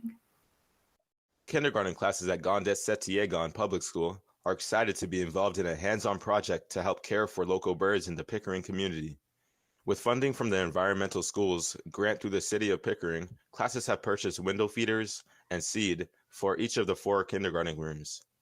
Students are learning to demonstrate an understanding of the natural world and the need to care and respect the environment. The DDSB Staff Association supported 17 adults and 43 children this holiday season through the annual Adopt a Family fundraiser. A class at Kedron Public School collected 182 stuffed animals for the Durham Region Police Service to provide to children who have experienced traumatic life events. Great work, Kedron Public School. Avery is a student at Donald A. Wilson Secondary School and the founder of a local organization helping homeless youth called Selfless Act. Before the holidays, Avery put together 50 self-care packages for teens in need and donated them to the Make a Difference Depot. The kits included hygiene essentials like hand sanitizer, feminine products, toothpaste, deodorant, and more. Since May 2021, Avery has donated more than 200 self-care packages to local organizations in support of teens or individuals who may not have access to self-care resources. Way to go, Avery. Local organizations and community members pulled together to donate food, nearly 100 bags of new and gently used clothing, gifts and toys for families, and over $6,000 in cash donations for Durham Alternative Secondary students. Students were then able to browse items and choose holiday gifts for their children or obtain other resources for the holiday period. The donations helped to provide 250 joy bags to students, complete with grocery gift cards, winter clothing, and delicious treats. A holiday tradition at E.B. Finn Public School is to set up a tree of hope in front of the foyer where staff and students collect donations for different organizations and groups. This year, they focused on helping Joanne's House, a homeless shelter for youth. The school community collected and donated hygiene and cleaning products, baby necessities, and warm winter apparel. The school also brought in their spare change to participate in Winter Wear Dress-Up Day and Pajama Day, collecting more than $830 to support Joanne's House. Through various Make a Difference initiatives, 56 DDSB families received a turkey dinner, and 250 grocery hampers were distributed, along with 130 hygiene kits and 150 toys. This was made possible through the incredible contributions from staff at the Education Center, staff and students in schools, and community donors. The dates of significance, as you can see, take us up to the end of February. Thank you to Doreen and Kamani from Ajax High School for reading this month's good news. Thank you, Chair Morton. That concludes the good news from the system.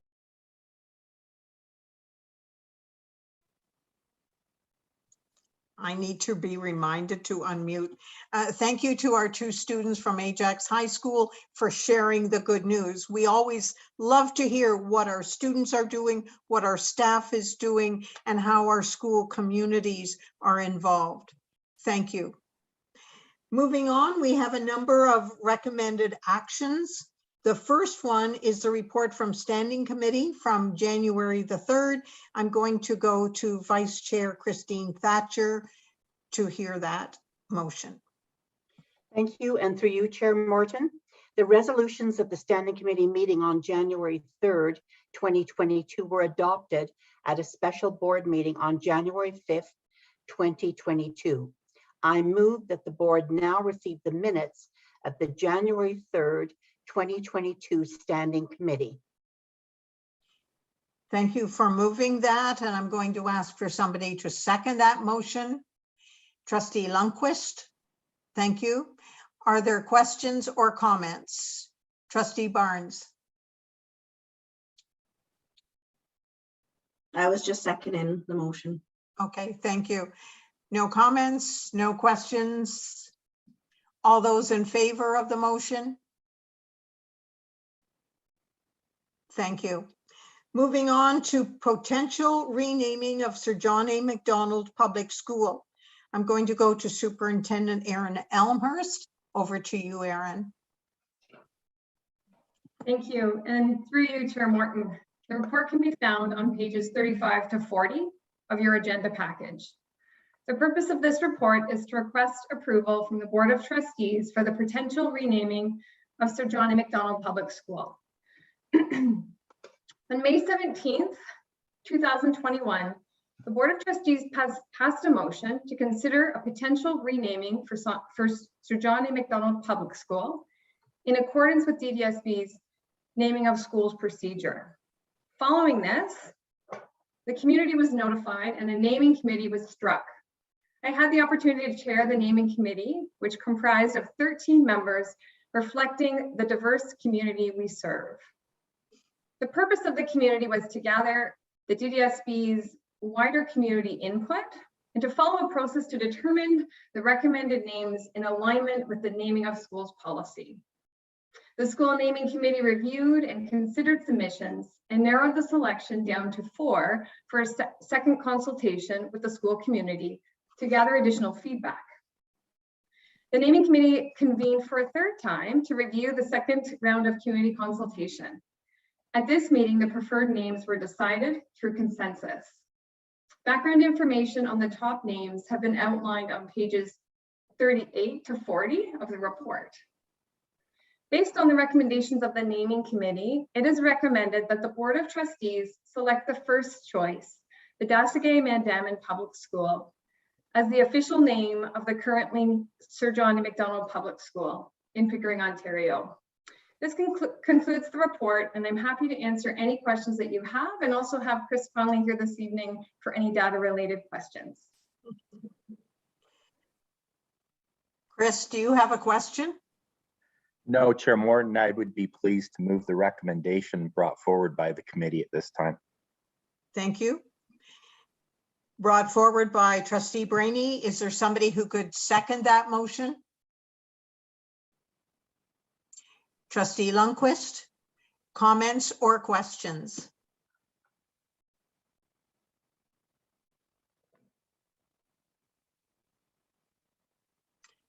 Trustee Stone.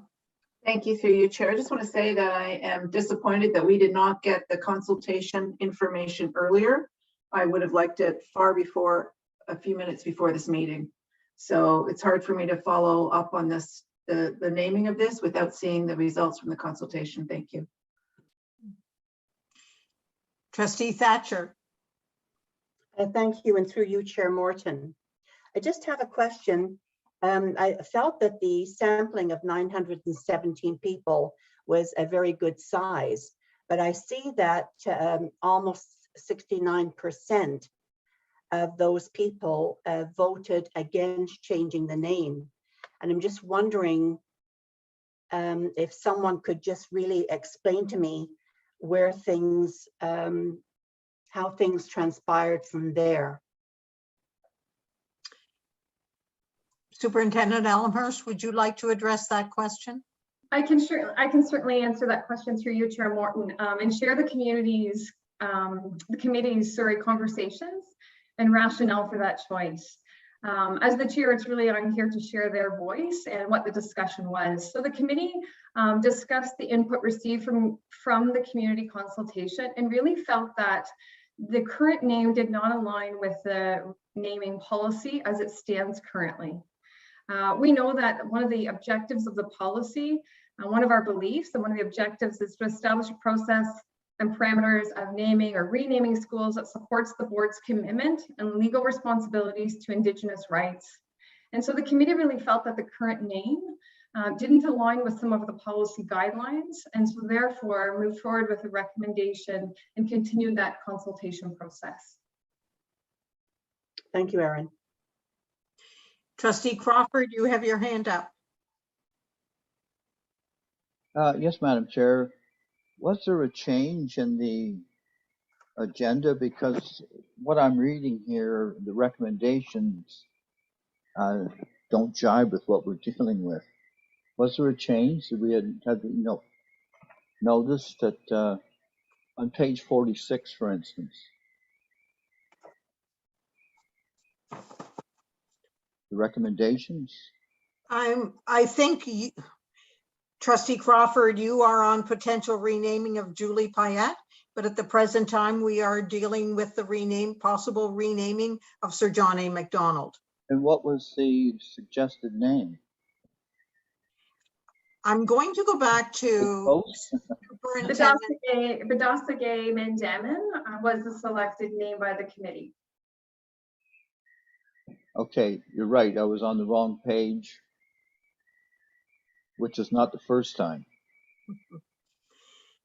No other questions, no other comments. We have a motion before us, put forward by Trustee Brainy, seconded by Trustee Lundquist. I'm going to ask Superintendent Erin Elmhurst to reread 6.0, that recommendation, just to make sure that we all have a good understanding of the pronunciation. I would be happy to read it. I just have to make sure I have it open in front of me. It's on page 40.0. Thank you. I'm almost there. I scrolled down all the way. Based on the recommendation of the school naming committee, it is recommended that the Board of Trustees select the first choice, Badasagay Mandamin Public School, as the official name of the currently named Sir John A. Macdonald Public School in Pickering. Thank you, Superintendent Elmhurst. We have a motion in front of us. It has been seconded. I'm going to ask John and Andrew to move to stadium viewing for us.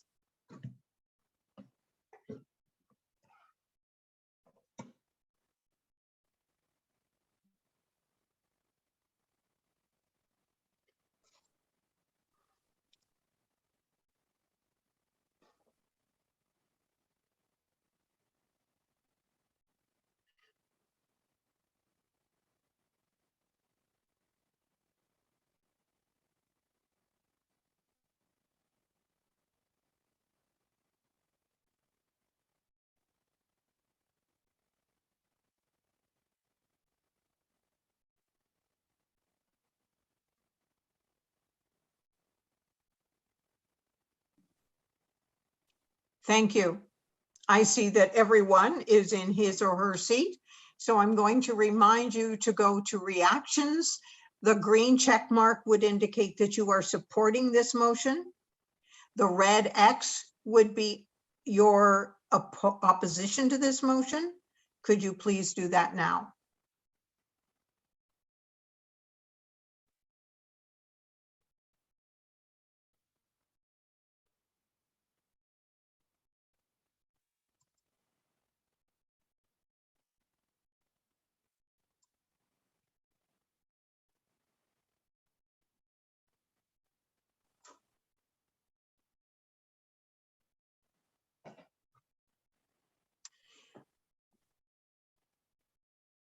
I am seeing 7 people who are voting to support the motion.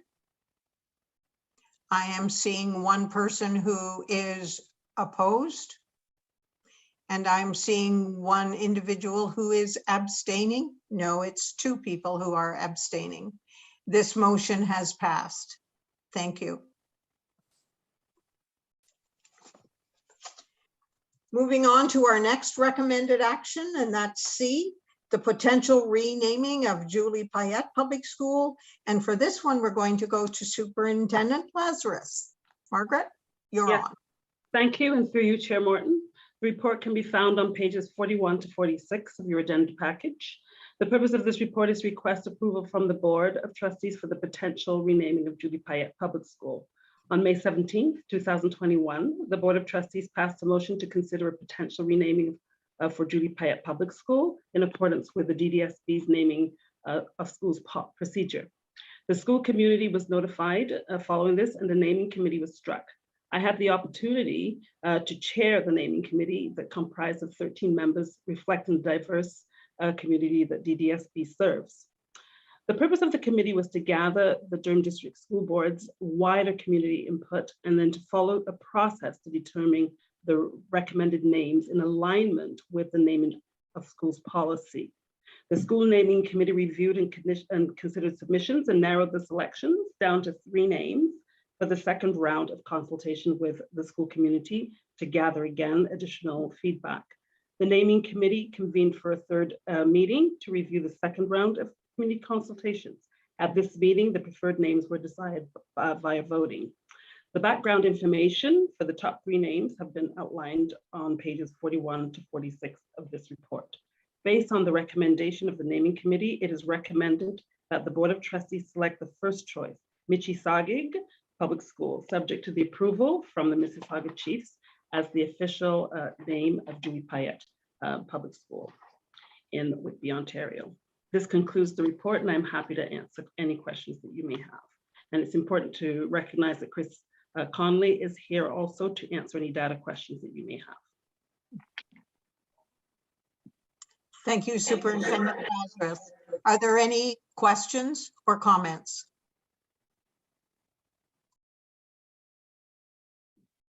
Trustee Lundquist?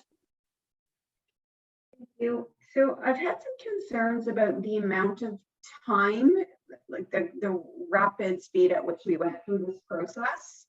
And I'm just wondering, did we get a lot of concerns expressed by about that Superintendent Lazarus? Because there are some who suggest that the time frame we had was not adequate and that the process for Pickering was significantly different. And I'm not sure if that's true or not true.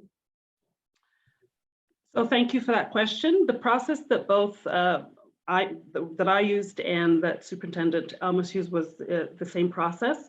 And yes, I did receive some complaints that the process was very tight. And recognizing that there was certainly a quick turnaround, once we sent out the survey to the community, I was monitoring it every day. And what I did notice was once it was sent out in the first 3 days, people responded. And then for the rest of the time that the survey was out in the community, there was no response, or just one possibly towards the end. I was monitoring every day. Most people responded as soon as they got it, and then the process, the time elapsed. May I ask a supplemental question, please, Chair Morton? Absolutely. It's on the same line. So that's helpful in terms of expressing to the community why it's somewhat less of a concern. One of the questions that was posed in there, and I don't know if we have any way of knowing it, but if you're monitoring it, we may, which is, did we get a lot at the end or after it was closed with people making suggestions or commenting? I was aware of one, possibly that it had closed. I was not aware of any more than one, possibly two that were disappointed that it had closed, but no one had communicated to me. There wasn't a deluge that we missed. No, there was no deluge at all. Thank you. Trustee Barrett, you have a question. Yes, just a question with regards to the survey. Is recognized in the Pickering Johnny Macdonald. Again, there's similar individuals that participated in the survey that aren't necessarily residents or go to the school. I'm just trying to be able to figure it out. I was looking through and trying to find my statistics for Julie Payette. We're talking 107 people. How many families or how many children?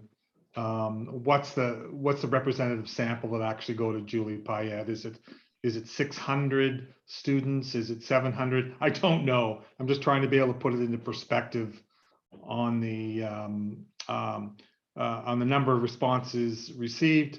You know, again, within the context that Trustee Lundquist has put together as well, in the sense of the time frame. It's my understanding that Julie Payette has about, I don't have the exact numbers, but about 700 students. Okay, that's close enough. Superintendent Lazarus, thank you. Seeing no further comments or questions, I'm going to go back to Superintendent Lazarus. I'm going to ask you to repeat that motion. It is found on page 46, 6.0. And again, I want to make sure Chair that— Morton, I'm sorry to interrupt. I was having trouble getting my hand up. It doesn't seem to want to stay up tonight. Do you mind if I interrupt you and make a call? Thank you so much, and through you. I also have some concerns around the sampling we have. We have 107 participants, and yet in the school we have well over 600 families. I know there was some concern from families that the first part, the public feedback part, was less than a week, which it was felt that really wasn't enough time for a lot of families to put forward their vote or their feelings. So I just wanted to add that to what Trustee Lundquist and Trustee Barrett have said. Thank you. Thank you. Going back to Superintendent Lazarus, could I ask you to reread that motion found on page 46?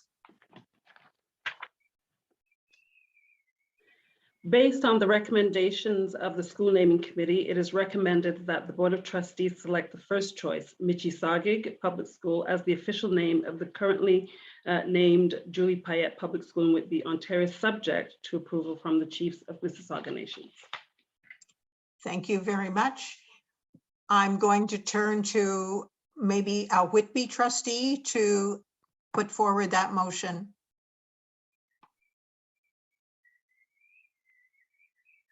Trustee Lundquist, seconded by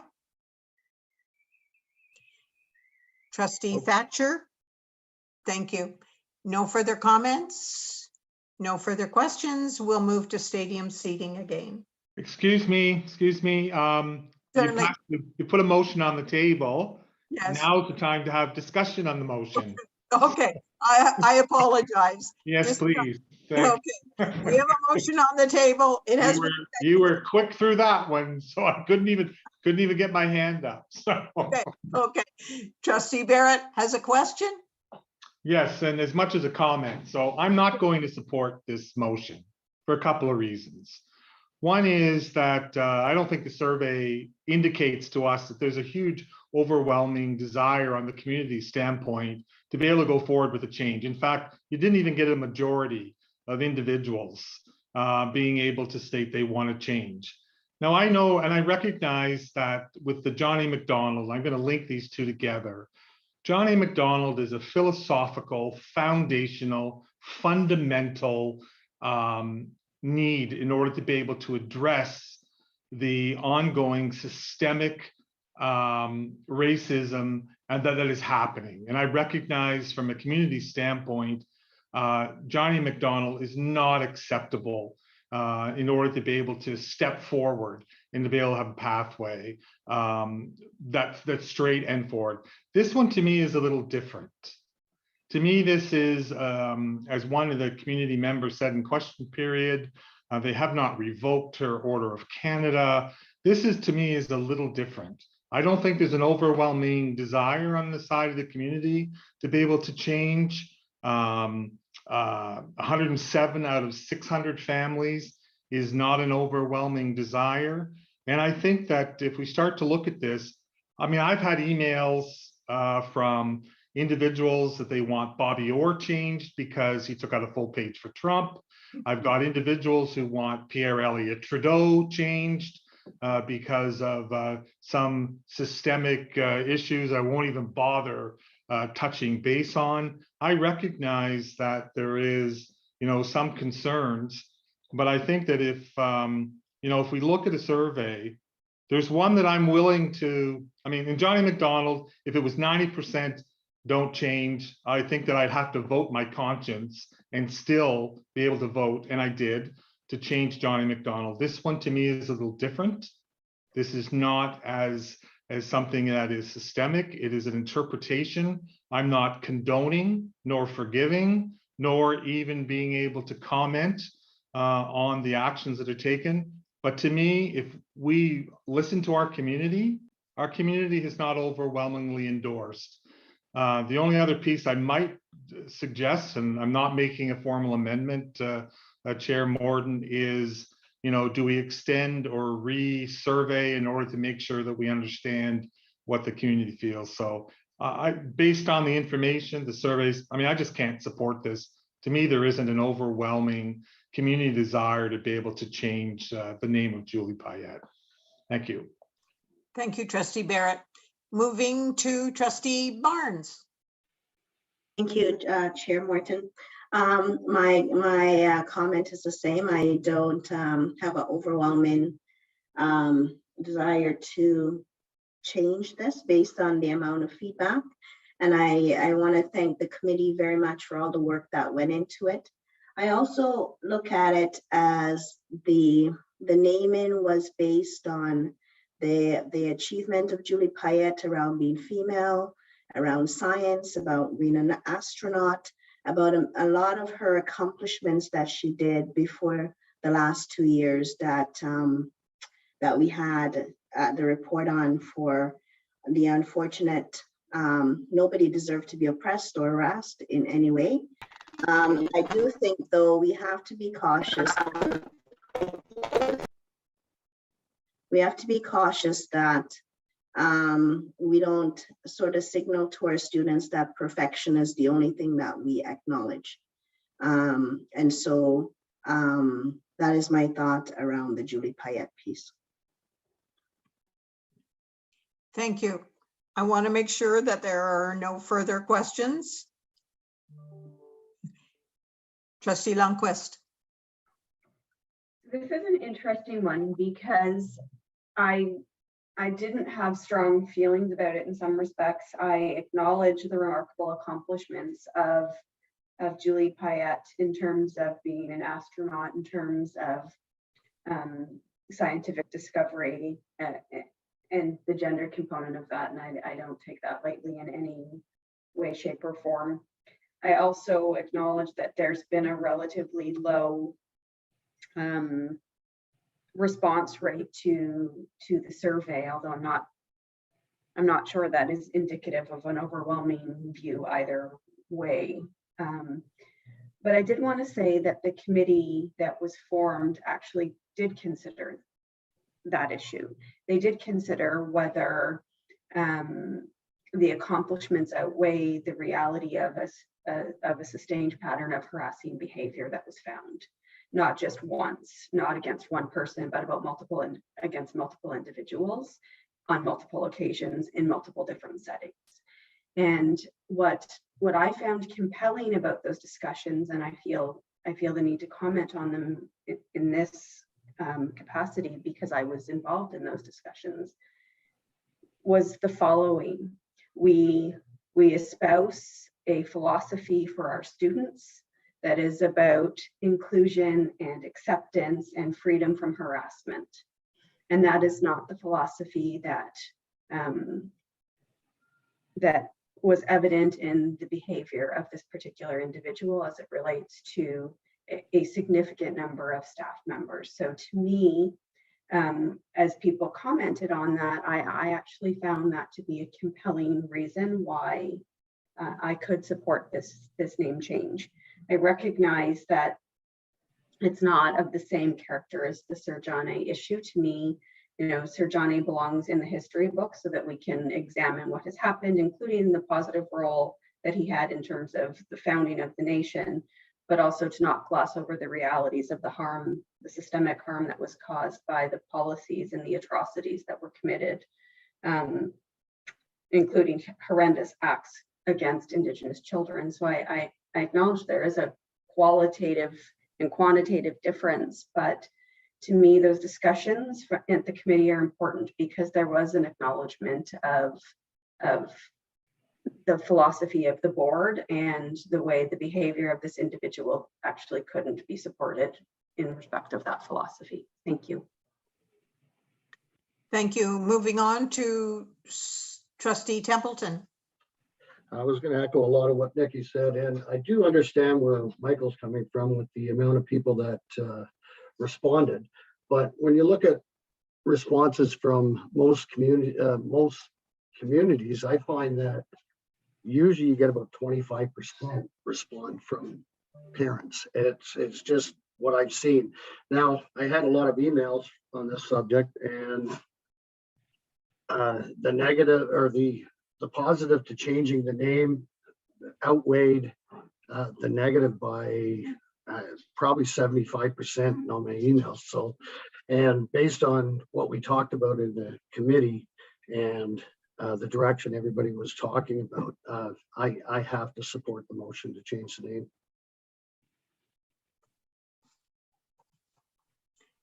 Trustee Barrett. Yep, thank you. And I wasn't going to talk about the pieces and the charges alleged, but since it was raised and put into the public conversation, I feel compelled to be able to talk about that as well. And I can appreciate, Trustee Templeton, that you've received phone calls, but that's not data. That's not data. How many phone calls you get, and 75%, with all due respect, it's not data that we have in front of us. It's anecdotal data that isn't relevant. But I appreciate you bringing it forward, but it's not relevant because this is the data that we have to deal with. The other piece is that it breaks me to listen to the conversations that we are talking about being able to ensure that we have certain morals and values and behaviors on how we ensure that what we want for our culture and our behavior in this board. Yet when we had the opportunity to be able to make sure that we dealt with it, we didn't deal with it. So it breaks me. It breaks me to think of that. So I'm still going to oppose it, and because for a number of reasons, as I've stated, and I'll move on there. Thank you.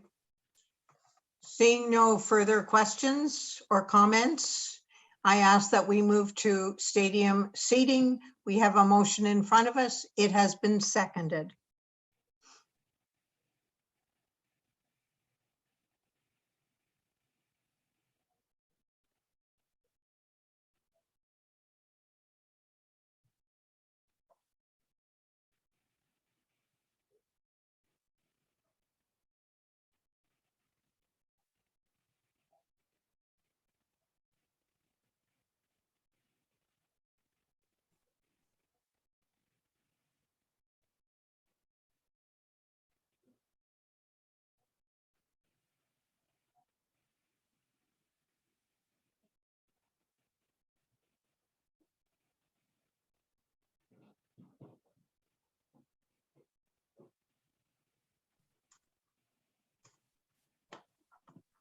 I think that Trustee Crawford is having difficulty getting back in.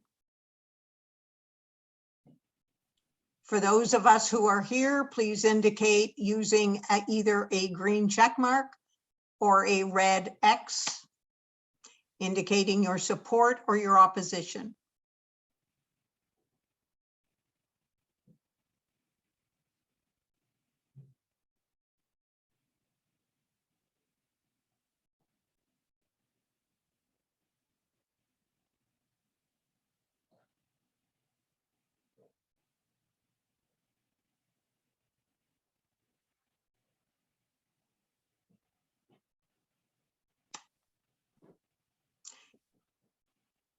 I am seeing 2 people who are supporting the motion. I am seeing 5 people who are opposing the motion. Please correct me if I'm wrong. Not seeing Trustee Lundquist. Good. That has changed. I am seeing now 3 who are supporting and 5 who are opposing. Again, correct me if I'm wrong. As it stands, this motion does not pass. It has failed. Thank you.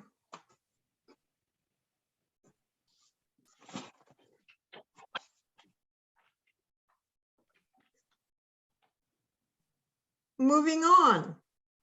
We have another motion coming forward, and this one is coming from Trustee Michael Barrett. Michael, you are on. Thank you, Chair Morton. This is the motion that I had put forward at the special board meeting, and we decided to be able to take it into this meeting. And it actually builds on a lot of the earlier motion that was put forward at that special board meeting. And in fact, I probably couldn't have asked for a better foreshadowing based on some of the comments that were made by staff today with regards to the potential costs, et cetera, with regards to the ability to be able to protect, our community and our students.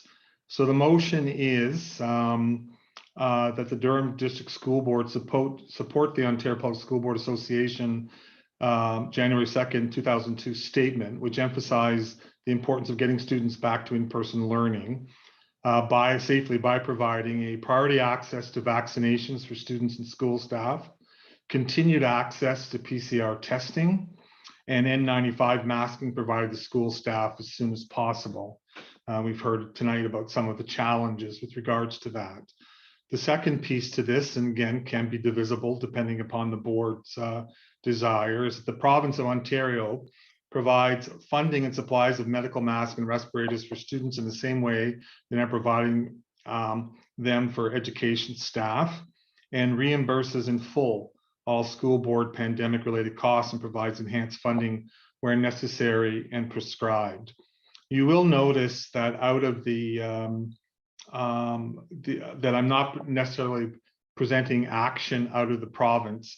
It's as much philosophical to be able to put the province on notice that we as a board, that we as one of 60 boards across the province would expect the government in order to be able to make sure that all costs are covered, because $1 out of the classroom is not $1 well spent. We still have to be able to do that. So, Madam Chair, I am moving this motion to be able to place it on the table for discussion. Thank you. Michael, would you choose to move this as one motion, or would you rather have it broken into 2? I can move it as one, but if somebody asks for it to be divided, it's divided. So it's okay. So. At the present time, then let's consider it one motion. Could I have somebody to second Michael's motion? Thank you, Trustee Thatcher. We are now open for discussion. Questions or comments? Trustee Stone.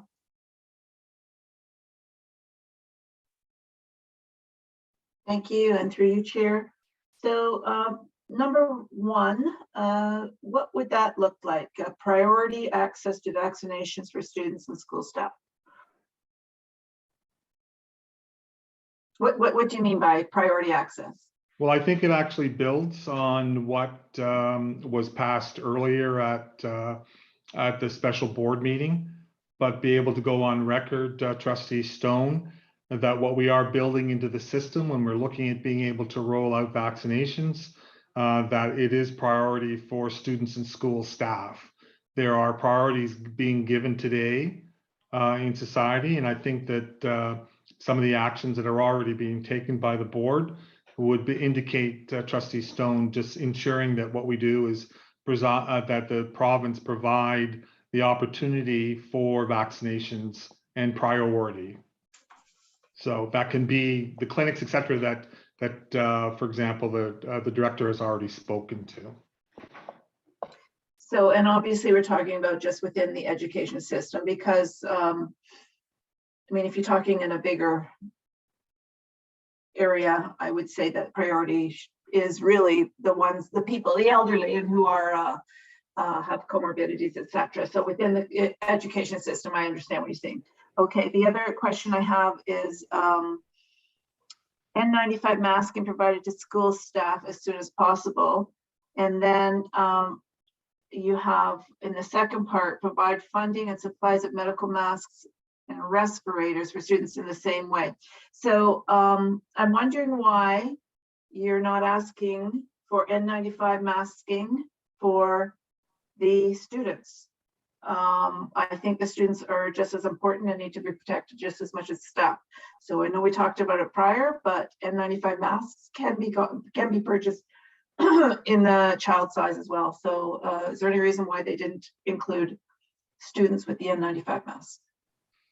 I guess my interpretation of this is, Trustee Stone, is that the N95 masks and the masking of children, for example, although being recommended today by the local health unit, the masks that are being prescribed, which are the medical masks, provide the necessary protection for students and for children on the way that they are being contracted and being able to be infected. The N95s are critically important for staff and adults, as not only the Omicron, but COVID impacts adults differently and potentially has more life-altering and health-altering effects than N95s for students. There is no scientific evidence that would suggest that N95s for students provides any greater protection than the current medical masks, and therefore that's why we've made a delimitation between the two, because N95s are critically important for protecting staff. Okay, thank you. Thanks, Trustee Barrett. Moving on to Trustee Lundquist.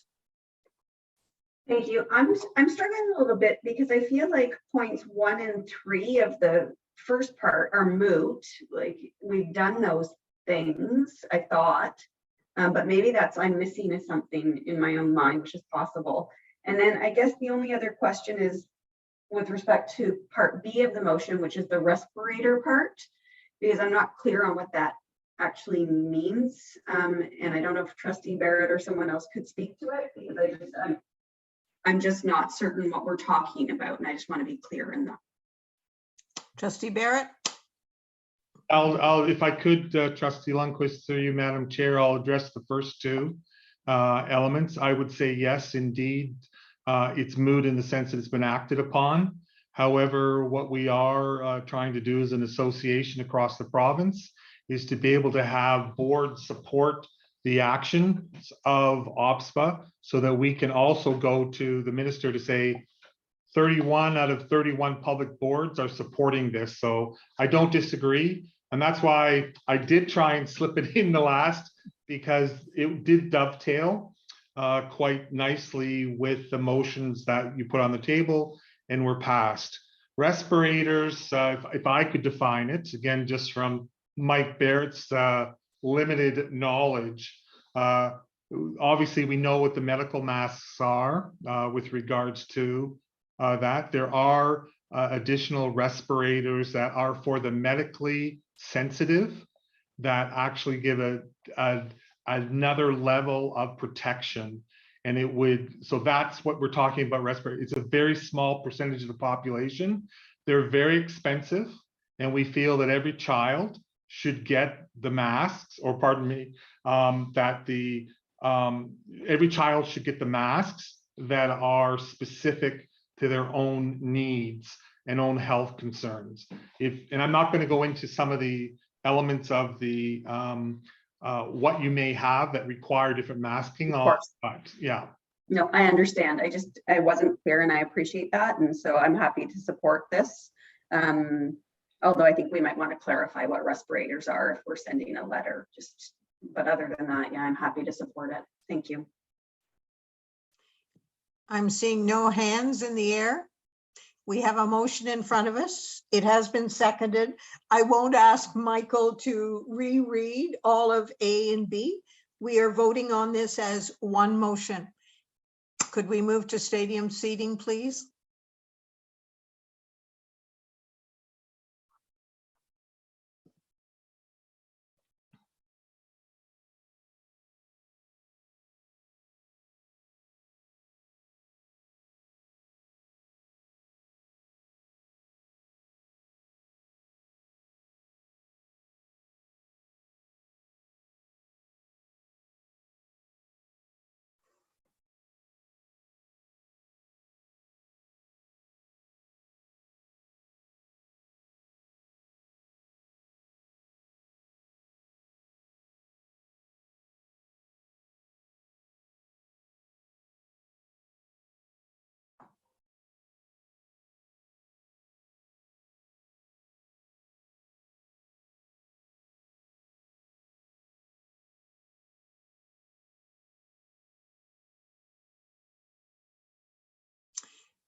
I'm going to remind people, if you are supporting this motion, I'm looking for the green check. If you are opposing it, I'm looking for the red X. Thank you. I'm seeing 8 trustees who are supporting the motion. I'm seeing no one who is opposing it. This motion has passed. Thank you, Trustee Barrett.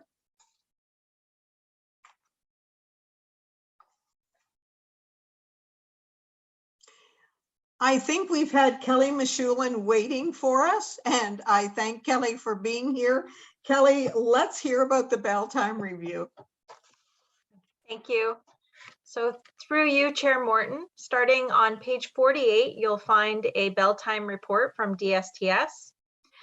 DSTS has been working over the past few months to address the secondary bell times of 10 a.m. that were implemented to address the COVID pandemic concerns, as well as an anticipated driver shortage. Enclosed in the report is the full regional bell time report, that's Appendix A, along with, and so within the front page of the report, there are 2 alternate options listed for your consideration as well.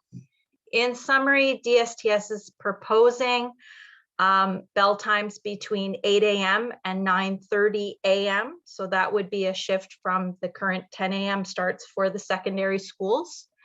And this allows for additional tiering to reduce the number of required buses and limit the risk of service interruptions due to a driver shortage in the new school year. I'd be happy to answer any questions that you may have. Thank you, Kelly. Question, first one is coming from Trustee Edwards. Donna? Thank you. I have a couple of questions. The first one is when we talk about the bell time policy, it requires that for anything over 10 minutes has to go to public consultation. And in that policy, it outlines a process, including an open house. Now, recognizing it's COVID times, we wouldn't have an open house in February. Open house, it would have to be some type of virtual engagement, and it all has to happen before the end of February. So I'm just wondering, because it also mentions telephone and email, but the open house is the biggest thing, is in order to bring this forward and get public consultation on the proposed bell times. So that sort of thing, what does that public consultation going to look like, and trying to get things scheduled before the end of February. And I know why there's it's really around labor, I believe, is why the deadline is the end of February in that consultation process. And then the second question I have is around, basically, again, this is a financial and a labor shortage sort of report, and there's no, what kinds of considerations were taken into existing traffic issues, etc. I can honestly say that I did provide a report to staff around Ajax High School, and right now you have Ajax High School and St. Bernadette Catholic School basically starting and ending at the same time. Bailey would at 3:30. That was absolutely a ridiculous time for that to happen. The traffic along there is unbelievable, and I have had many complaints, and that was what that one report was, that right now, even at 4 o'clock with less traffic, because we're still talking people are working, it's an issue. So I really wanted to know, as far as what type of considerations were given around that. There's also some equity issues, even though we're talking about busing. When you have a French immersion school and the elementary school within the same, an English school program that are within the same walking distance, and somebody who has no vehicle has to walk both their young children, and they're both starting and ending, it makes it a real issue when choosing the program that their child is going to be in. So I just want to know what other things have been considered in this report. Kelly? Hi. So we did take traffic into consideration when we did review these bell times as well. The other consideration was to not move elementary schools as much as we possibly could. So that meant shifting secondary more in order to get that third tier, and in some cases the second tier, in order to reduce the overall number of buses that were required. So we did take into account the localized conditions within each area. And the first question I asked around consultation, what does that look like? Because we have to follow our current policy. Thank you. Yes, thank you.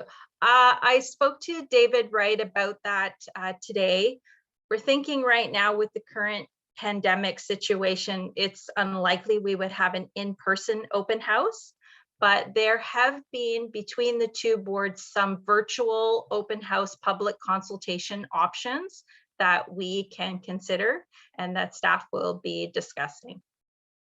So it'll be virtual.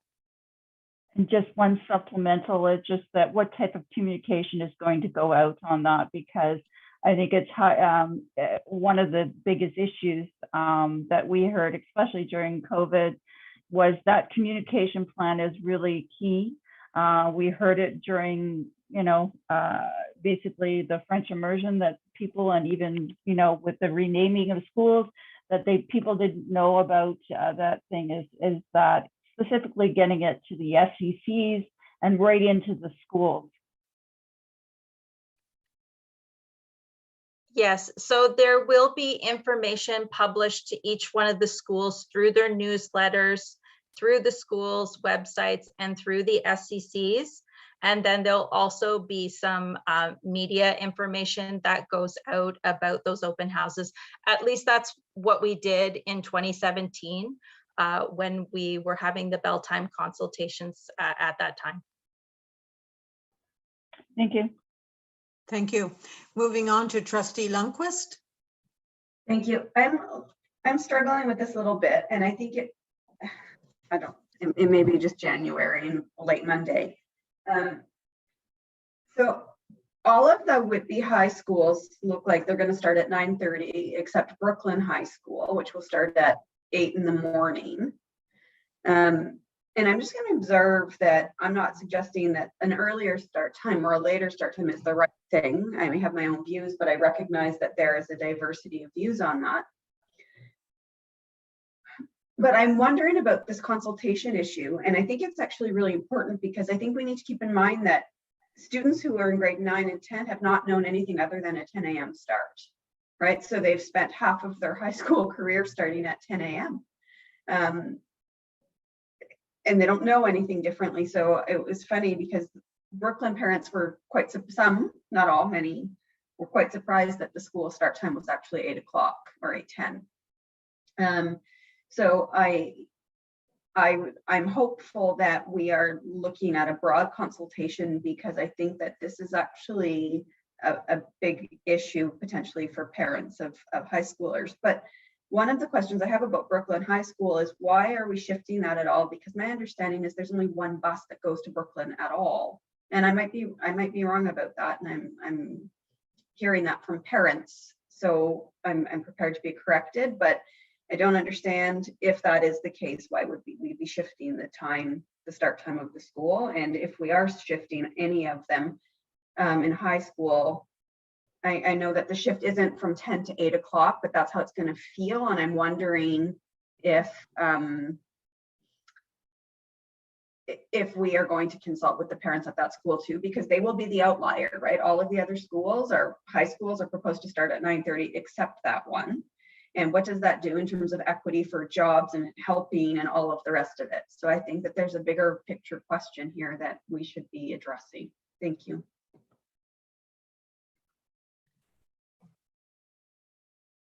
So historically, Brooklyn High School was a 8:10 start. So we're requesting a 10-minute change. Currently, or at least from 2019 data, we had 10 buses going into Brooklyn High School. Trustee Lundquist, does that answer your question? Well, it answers the one part of my question, but it doesn't actually answer the bigger part of the question. So I understand that it may not be Kelly who can speak to it, but the practical reality is students at the school have been starting at 10 a.m. for 2 years. So, half of their high school careers will be at that time. We're proposing to go to an 8 o'clock start. I understand it's only 10 minutes, so the policy wouldn't actually require that we consult more broadly, but I'm suggesting that it might be appropriate in the circumstances because the circumstances are not what they would have been 2 years ago. Madam Chair, can I jump in just quickly, please, if you don't mind? Absolutely. Thank you. And I appreciate, I think I understand where you're going, Trustee Lundquist. We are looking for legitimate consultation on this. We know that our bell times have been all over the map for the last couple of years, and we know that there will be mixed feelings, particularly on the secondary bell times. We're stuck in a dynamic where we're forced to push secondary bell times either early or late based on our desire to mitigate changes to elementary bell times within the number of available drivers. So we realize they're a little bit polarizing, but we are looking for legitimate feedback. We are going to do our best, as Kelly's mentioned, to get the word out so we do get feedback from families and from students directly on their perspective on bell times for sure. This will seem like a larger bell time change for some than a 10-minute, because the reality is for the last 2 years, it'll have been a 2-hour difference. So we are interested to see what the feedback is. We're just working under parameters. Kelly's and her team have been working under the 8 to 9:30 parameters, which has limited our ability to make moderated changes for the secondary panel. Thank you. I think another consideration is when you've got some secondary schools starting at 9:30, you've got some starting at 8. To me, extracurricular activities are very important. How are they going to manage that kind of competitive spirit when there is an hour-and-a-half difference in their dismissal time in the afternoon? So I think we need to consider extracurricular as well. Moving on to Trustee Barnes. Thank you. I wanted to just mention Jay Clark and Notre Dame, because I know that school kind of worked tandem in regards to lunches and dismissal times and that sort of stuff. So I wanted to make sure that we are keeping that in mind in regards to their tiered lunches and how that works and how that would affect. Both schools are moving a little bit, but Jay Clark is moving almost over 35 minutes. So I just want to make sure that we keep that in mind when we're looking at that data in regards to how lunch times work. It might work out better, I don't know, with the later start time, but I just want to make sure that we don't lose track of that. The other piece is Pickering High School. We have it in Pickering, that should actually be under the Ajax schools. And I think parents will be happy in regards to the fact that Pickering High School and Lincoln Alexander are now moving further apart in distance. So that is a positive in that we don't have them both starting and dismissing at the same time when they're right across the street from each other. But I'll put in still my concern as well around making sure that we really have a robust consultation and reaching out to the community and engaging them to let them know about the changes that we are proposing. I also should mention, Kelly, that when you were considering schools in Uxbridge High School and an elementary directly across the road, I think you've eliminated the concerns that community has. So I thank you for that consideration.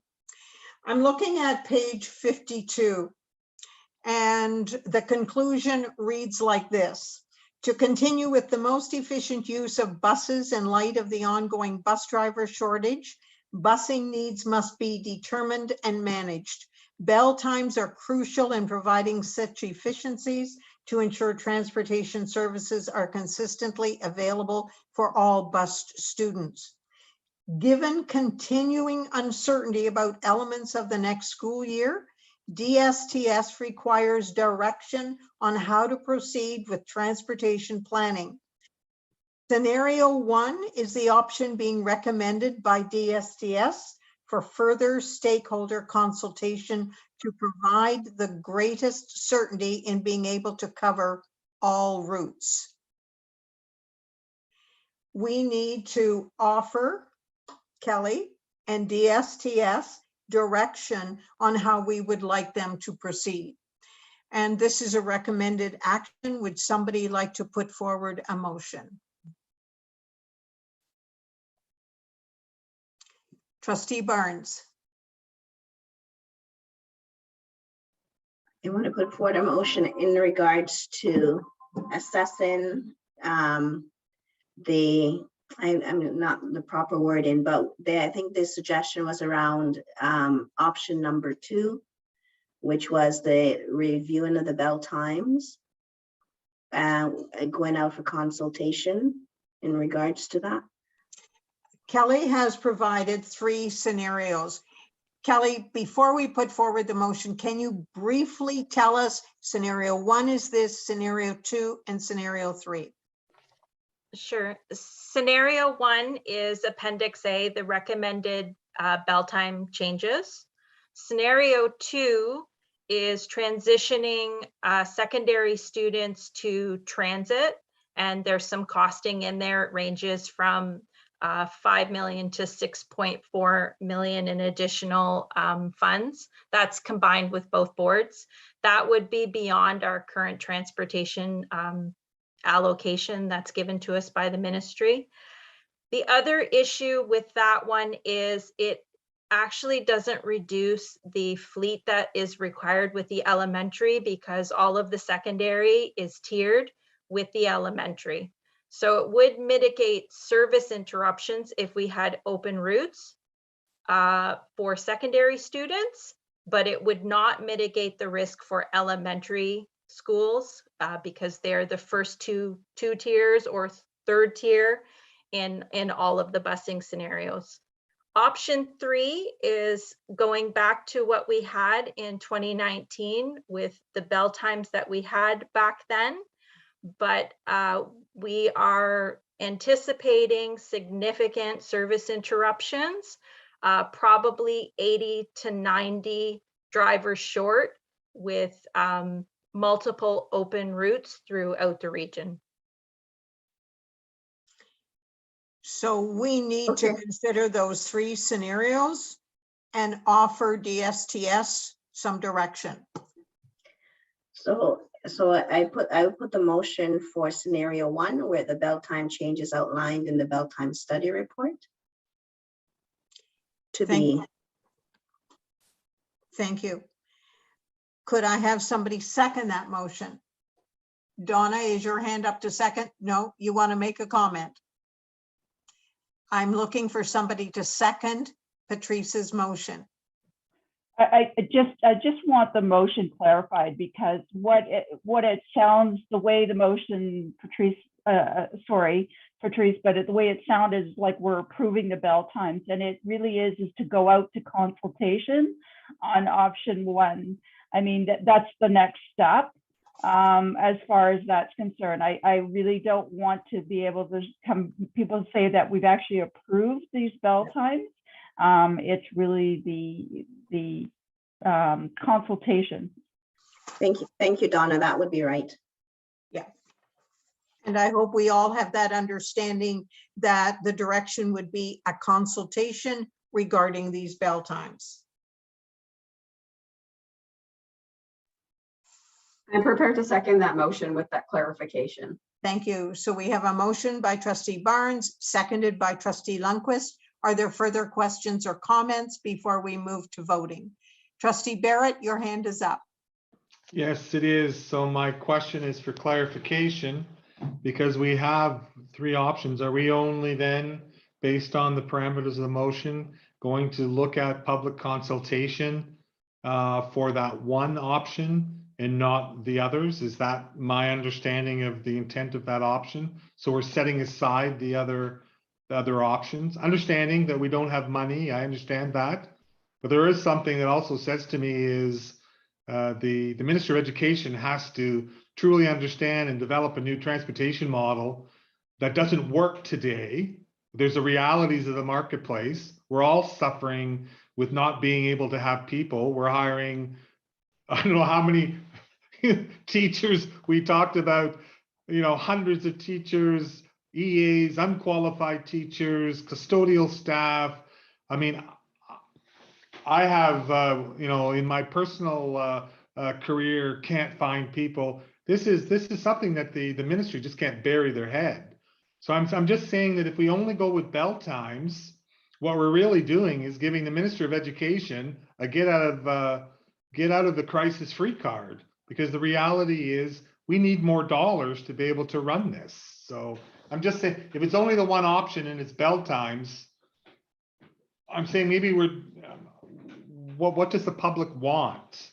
I know we can't afford it. I know Kelly, having sat around at that table for 5 or 6 or 7 years, I do understand the complexities of that, but it's almost like we're just going to do the bell times or consult on the bell times and everything else is off the table. Just seeking clarification. Are you expecting a response on that, Michael? I certainly am, from the movers of the motion. So, Madam Chair, can I address part of it, and then Kelly, please feel free if I'm missing something. But Trustee Barrett, for sure, we are interested in continuing our conversations with the region of Durham and utilizing Durham Region Transit. So I think those conversations and consultations will be ongoing, understanding that some of them may be a little bit more long-term in nature. So this motion, from our perspective, certainly doesn't preclude us from continuing with that exploration process of how we might incorporate those services. So Chair, I don't know if maybe we need an amendment then that says that we are going to proceed with the consultations for with the community for option 1, but we'll continue to advocate around the other 2 options that are scenarios, or we are going to continue to explore the other 2 options, because I believe we go out to consultation then the results have to come back to the board as well. Correct. Okay. So we're giving direction to proceed with option 1, but we definitely want to make headway with Durham Region Transit, and we also want to put forward not a motion, but we want to encourage the province to provide adequate funding. And so I wonder if Nikki might have a more refined way of putting that motion forward. I'd love to say yes, but but my answer is not really. But I do think that I think the point is that we're narrowing it too rapidly for no reason. So why couldn't we amend the motion to say that we will proceed on the consultation with respect to item A or appendix A or whatever that recommendation number is, and that we will also seek input on the other options. It doesn't bind us to anything, and it means we can still advocate and whatnot, but we can at least hear from our community about what they would like us to do. Absolutely. Trustee Stone? Well, Nikki just said what I was going to say. I'm not sure why we're taking the other options out. I think with the consultations, I think the public needs to see how much work you've done and what it takes to juggle things around and the cost of everything. I think that is fair and open to the public to know that, and then know that we are going towards option 1. However, these are the other options. What do you think? And I think that should be open to them. And I don't know if this is going off. I'm curious, and you can answer it maybe through an email, but I know we pay for seats in the buses. I'm always curious as to how many of those seats are not taken up by the students who choose mainly to drive. Maybe they want to walk, maybe they get a ride somewhere. Are we paying for students to take the bus who are not taking the bus?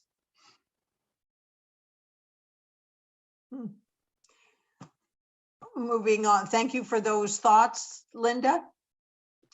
Moving on to Trustee Barrett. Well, I'm going to suggest I will always yield to the director with her wisdom. So I'll let I'll if that's okay. Absolutely. Then come back to me. Okay. Director Marsh, you're on. Thank you. I feel like I'm going to be a letdown now. I was going to say, and I think CO does have a response in terms of we need to do more audits in terms of those bus seats. Trustee Stone, it's a question that DSTS in our governance meetings have been having. So I'll turn it over to Kelly to talk a little bit about that. But I also wanted to say that really the constraints, while transportation is a huge budget item, and we would be concerned about skyrocketing transportation costs, the primary constraint when we're looking at these different models, like if we could put more money to it, would it solve the problem, would be a question, right? And the reality is no, because it's the shortage of access to drivers and buses. So I don't want to present this as a budget issue when we're consulting with the public. It's actually, it's a more complex problem of just allocating money to it. Although if you don't have the money, that's a complex issue. It's actually about availability of resources other than the financial side. So I just want to make sure we're all clear on that part of it. So it's the open runs, right? So it would mean potentially that on a regular basis, we could have runs that don't have anyone to cover them. Whereas right now we've had a pool of drivers for open runs, and but we've lessened the number of runs we have. But I will turn it over to Kelly in terms of the other question around the buses seats, if that's all right. Kelly, you're on. So as you know, we're a growing region. So even if there's a few extra bus seats 1 month with house closings, changes in ownership of homes, even in more mature neighborhoods, We have had no difficulty filling the buses as a growing region.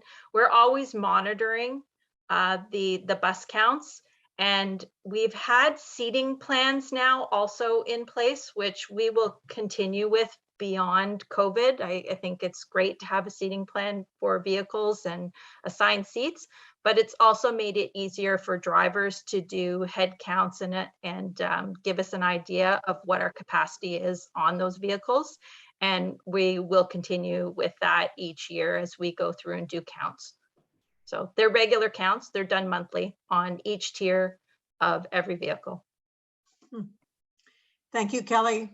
Now we're back to you, Michael. Yes, I was just going to respond, and Director Marsh, you were not a letdown. So just to confirm, I was just going to say that there was certainly a motion being put forward by Patrice. It's in the chat. I was just going to say that I was going to second that, and it's an amendment as opposed to a motion, correct, Patrice? And then would second that in order to be able to put it on the floor, to be able to put the full consultation together. So, and just to comment, I certainly am and appreciate the commentary, like with regards to, it's just not about dollars, about finding people. It's similar that what we're finding in industry and teaching, et cetera, but having had family members who drove a bus, having family members getting paid, 15 or 16 bucks an hour in other positions, not being able to find nurses because they never offer them full-time employment. I would say that sometimes we self-inflict some of our issues, and that's not Kelly's issue. It's Kelly's that you have to deal with, Kelly. But there are sometimes methodologies out of this, but we certainly self-inflict a lot of this pain ourselves. So I would second that motion that you put forward, Patrice. The motion or the amendment, Michael? The amendment to the motion. Thank you. So we're considering the amendment that we want to explore other avenues. Instead of going to the stadium seating for that, can we stay in this format and simply indicate by a green check mark or red X if you are in favor of that amendment? Chair Morton, I've actually proposed in the chat another, like an amendment to the amendment, only because I heard what Director Marsh said, and I don't want to mislead the public into thinking that there may not be limitations that we're going to have to grapple with. So I don't know that it's necessary, but I think it might be helpful to add the bottom piece, which is understanding that finances and availability of staff may impact options going forward. Just because I don't want to be misleading about the extent or the capacities or abilities of the consultation. So could you, I can only see part of it in the chat. Could you repeat your amendment to the amendment, please? Chair Morton, if I might jump in just for a minute. I don't believe Trustee Barnes' motion was ever actually seconded.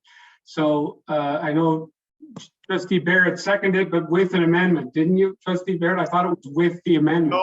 No, my son, I just, sorry, Patrick, I seconded her amendment. So that's what I did. But to get out of this quickly, we can just, vote down the amendment and put forward the new amendment, and just be done with it. So you don't have to amend the amendment. You can just defeat the amendment and just and go forward with this next amendment.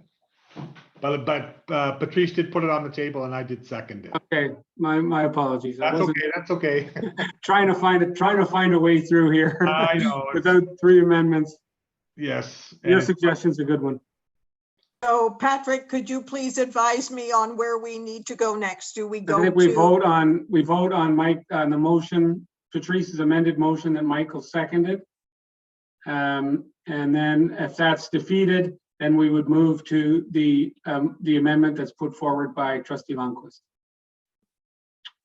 So I think we first have to vote on the original proposed amendment put forward by Trustee, seconded by Trustee Barnes, sorry. And we have it highlighted in front of us. Motion that DSTS go forward with consultations with the community in regard to the options that are presented and bring the results back to the board. We're prepared to vote on that. Good. Whichever, whether it's stadium, but we do need to see those green check marks or red X's. I just want to observe that that First Amendment was not moved by Trustee Barrett. It was moved by Trustee Barnes. Thank you.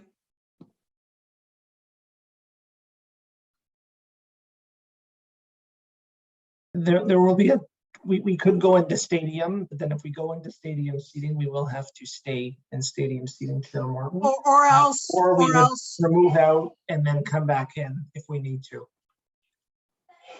Whichever way, Rob, is easiest, because I'm looking at the clock. We need to be efficient with our time here. So whatever is the easiest way to move forward.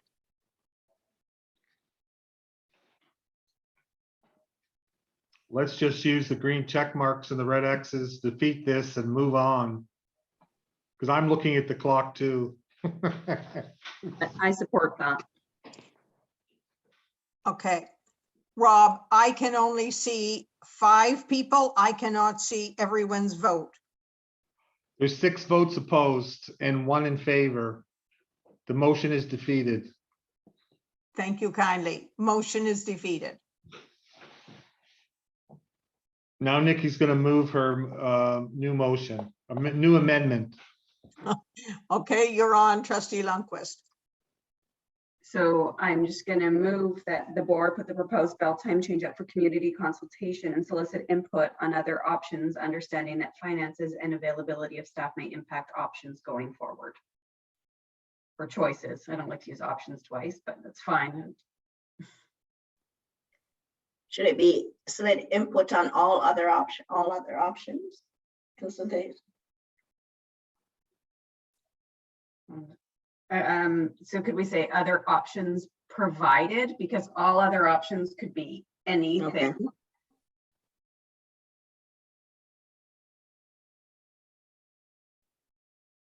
Yeah, I think that I'm comfortable with that.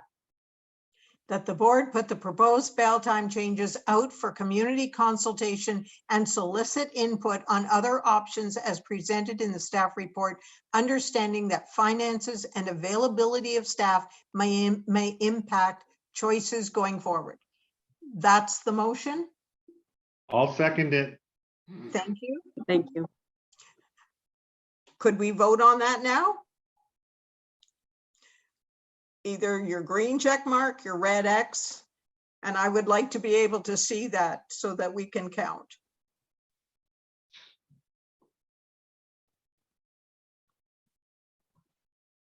You got 7 in favor, 2, 3, 4, 5, 6, 7 in favor, nobody opposed. That motion is carried. Kelly, does that give you the direction that you were looking for?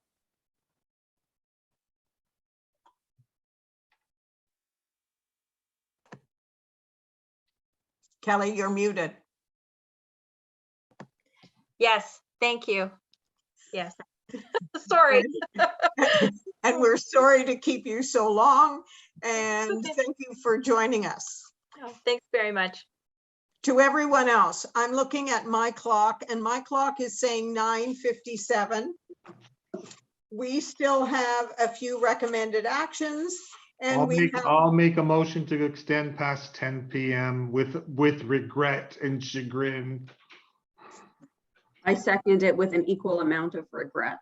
Yeah. And chagrin. I think we're all in the same place. Just wave your hand if you are supporting that motion. Thank you. Okay, we are moving on. We will move definitely past 10 p.m. Going to go over to Associate Director Jim Markowski. We want to learn about the school calendars for next year. Thank you, and through you, Chair Morton. The report can be found on page 67 of the package, and hopefully I can give you some information tonight. The purpose of the report this evening is to seek approval from the trustees of the proposed consultative process for stakeholders' input of the draft school year calendars for the 2022-2023 school year. The 4 proposed calendars, which include elementary regular and modified, along with secondary regular and modified, have been provided as appendices to the report and are in alignment to Regulation 304. The consultative process outline, very similar to practice in previous years, includes the sharing of the consultation tool with individual schools through school community councils, parent groups, and school staff. We will also seek input from our employee union partners and consult with the Durham Catholic District School Board to ensure that our calendars are matched as closely as possible. Just wanted to note as well, a final report will be presented to trustees for approval during the February board meeting that will reflect any updates from the consultative process. And this will ensure that submission to the ministry takes place prior to the deadline that has been communicated, which is March the 1st. That's my report this evening, and I'd be happy to take any questions. Questions for Associate Director Markovsky?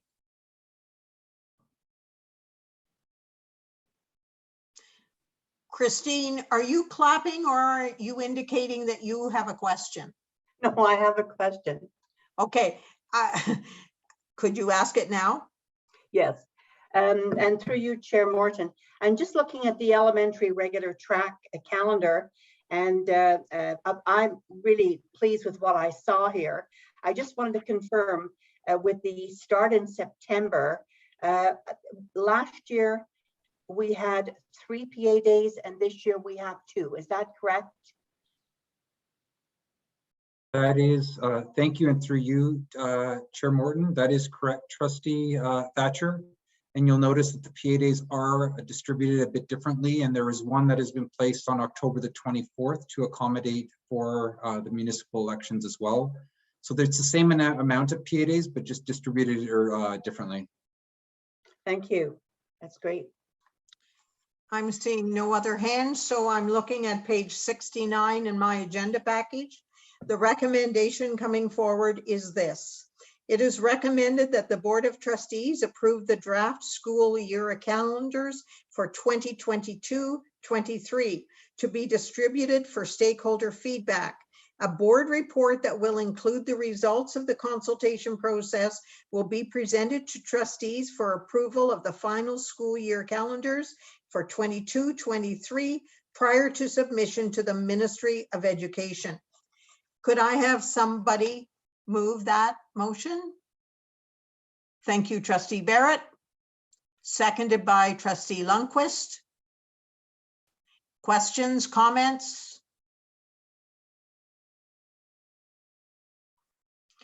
I hate to ask, but let's move to stadium seating again and indicate. Can we, Trustee Morton, just in the brevity of time, can we just ask if there's any opposed? Okay, that's a great idea. Is there anyone opposed to that?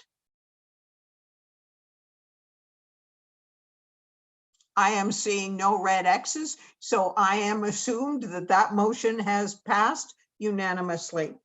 Thank you. Moving on to G, motion coming forward from Trustee Paul Crawford. Paul, are you there?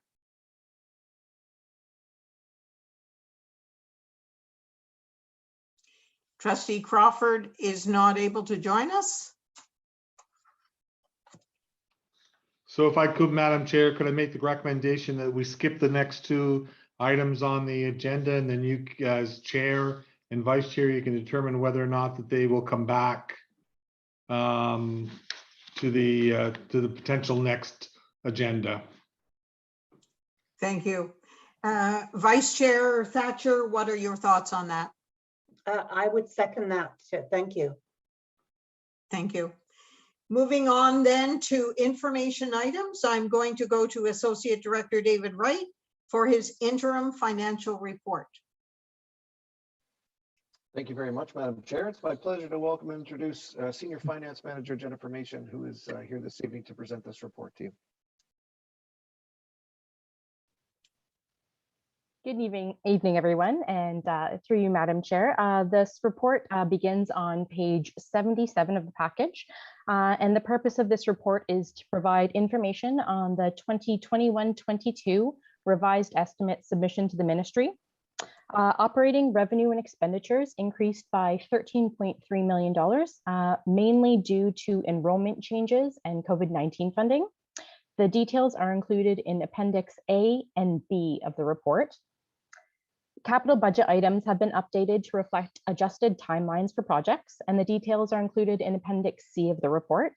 And we also have an interim reporting on operating expenditures at the end of Q1 or November 30th, 2021, and that is included as Appendix D. And I'd be happy to answer any questions.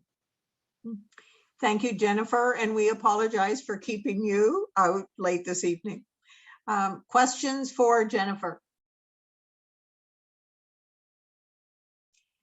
Trustee Edwards.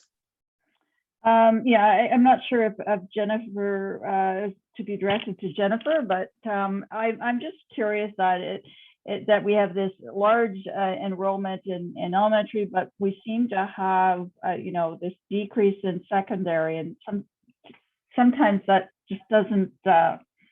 It's a bit perplexing as why we have such a big loss in secondaries. Any thoughts on why that is?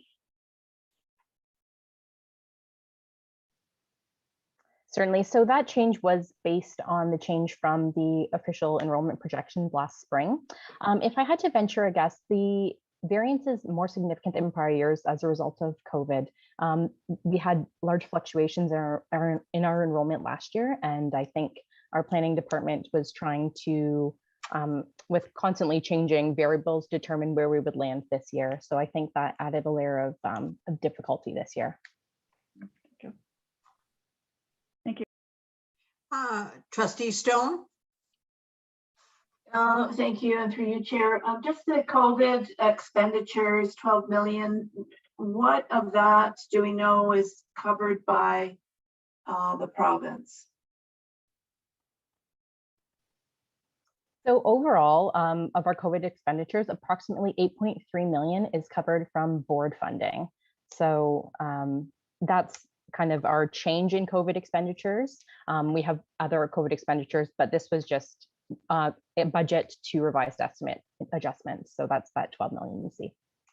Thank you. Just one other quick one. Do we know how many Indigenous students we have at the board? That's probably not a question for you. Sorry. I don't have that in front of me at this moment. We can certainly okay. get that information. That's okay. Thank you. Trustee Barnes. Thank you. I just wanted to follow up the shortage where we had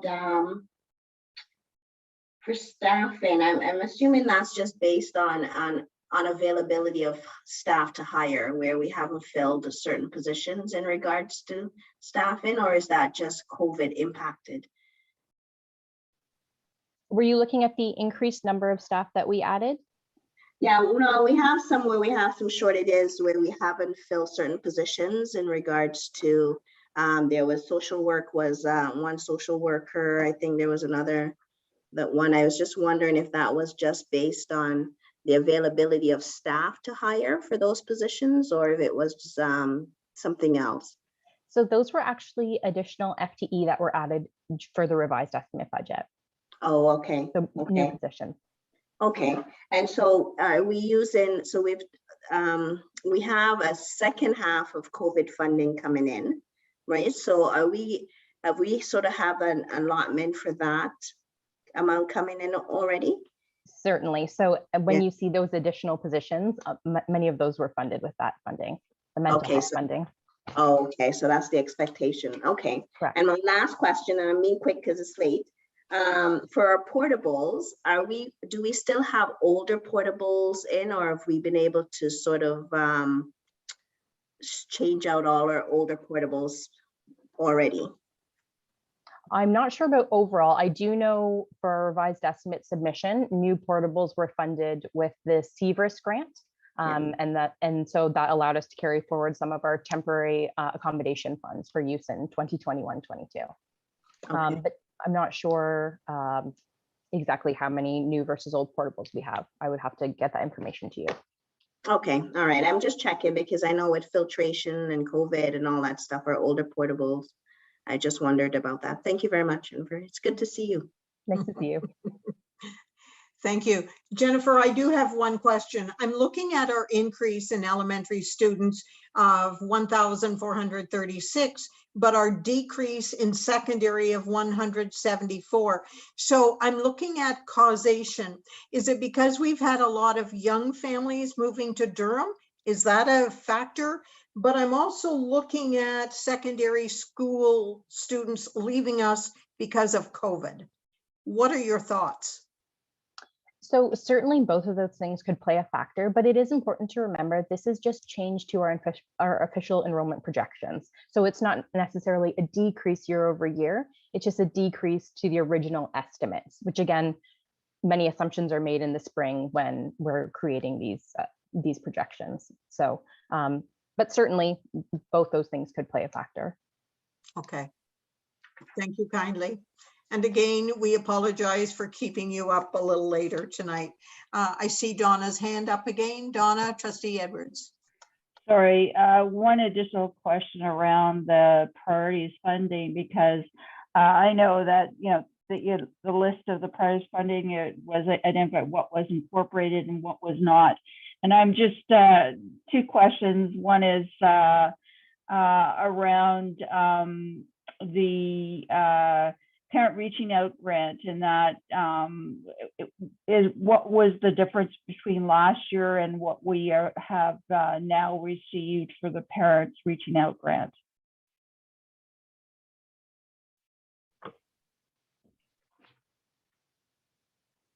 Don't have that right in front of me at this time. I can certainly find that information for you. Sure. Yeah.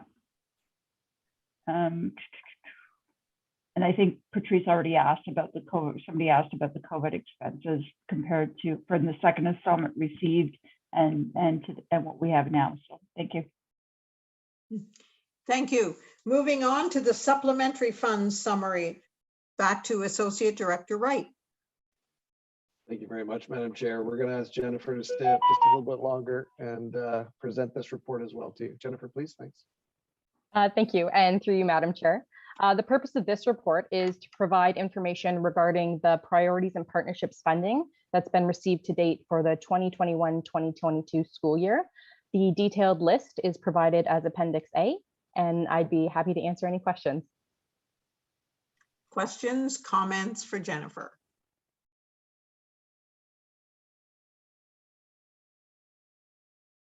I see no hands are up, Jennifer. So we're going to say thank you. And it's been a pleasure joining with you tonight. Moving on, we're going to go back to Associate Director Wright and ask for trustee expenses. Thank you very much, Madam Chair. The report can be found on page 91 of your package. The trustee expense report is an accumulation of expenses that have been received by trustees over the previous quarters. In accordance with trustee policy. They are provided there for your information, and I'm happy to answer any questions that you may have. Thank you.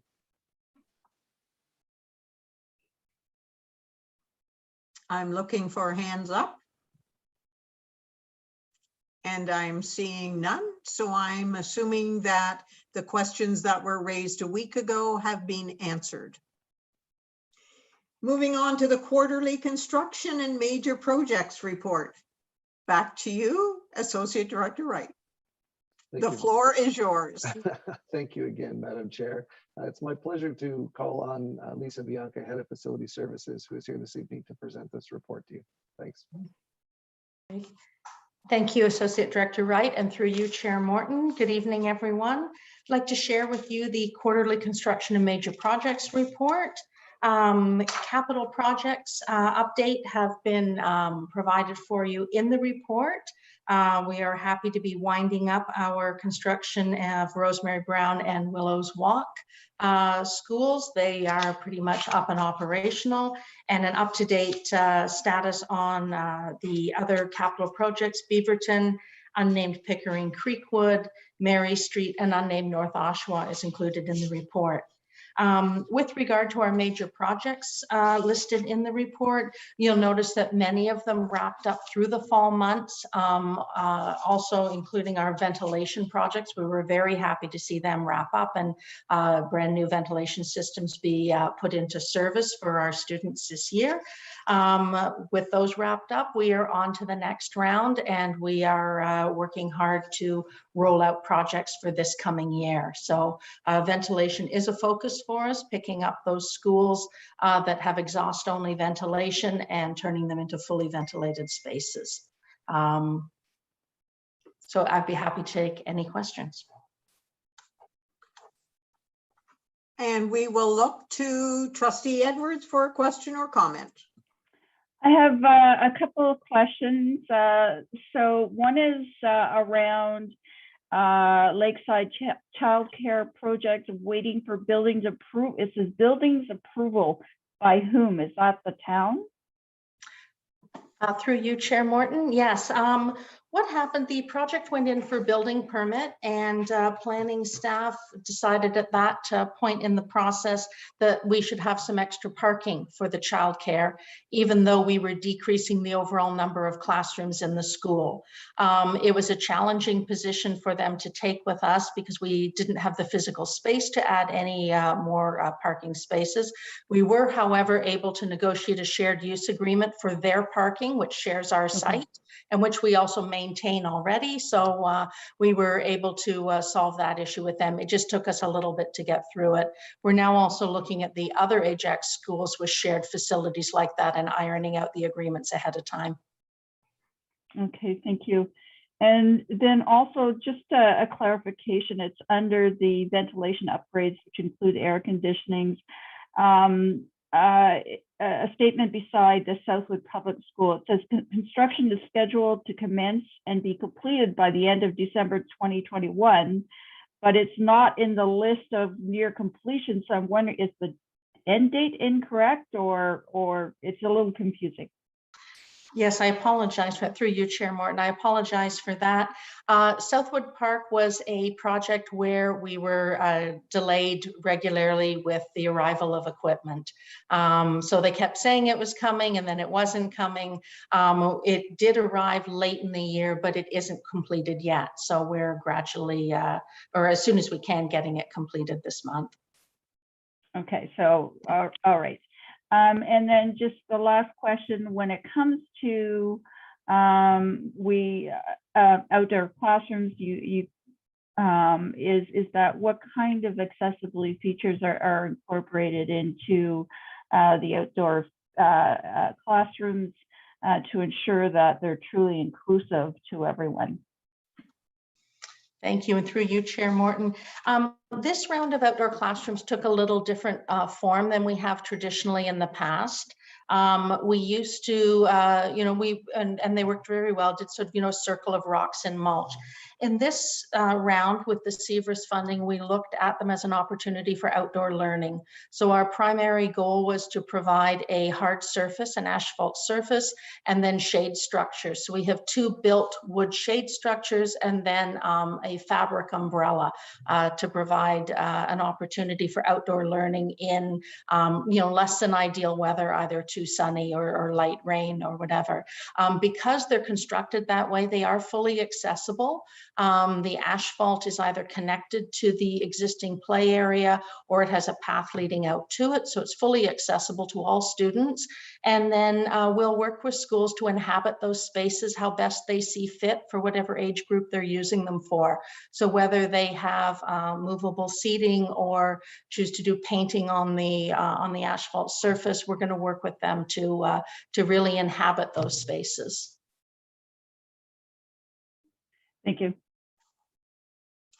Thank you. I have one question for you, Lisa, and that is in the 3rd week of December, the MPP for Brock announced that there would be additional funding for childcare in Sunderland. When do we start seeing the work on the ground for that? Thank you, Chair Morton. Yes, we've been had to keep that one under wraps for a while until quite recently.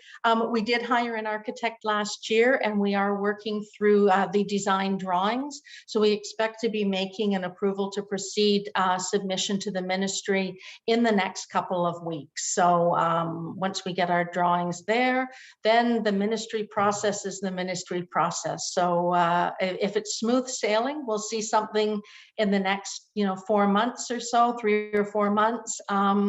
I hate to put too firm a time on it. I've been waiting for some of the other ones for a really long time, but we're doing our best to get it through the ministry, and hopefully with the assistance of MPP, the local MPP, they'll look favorably on us.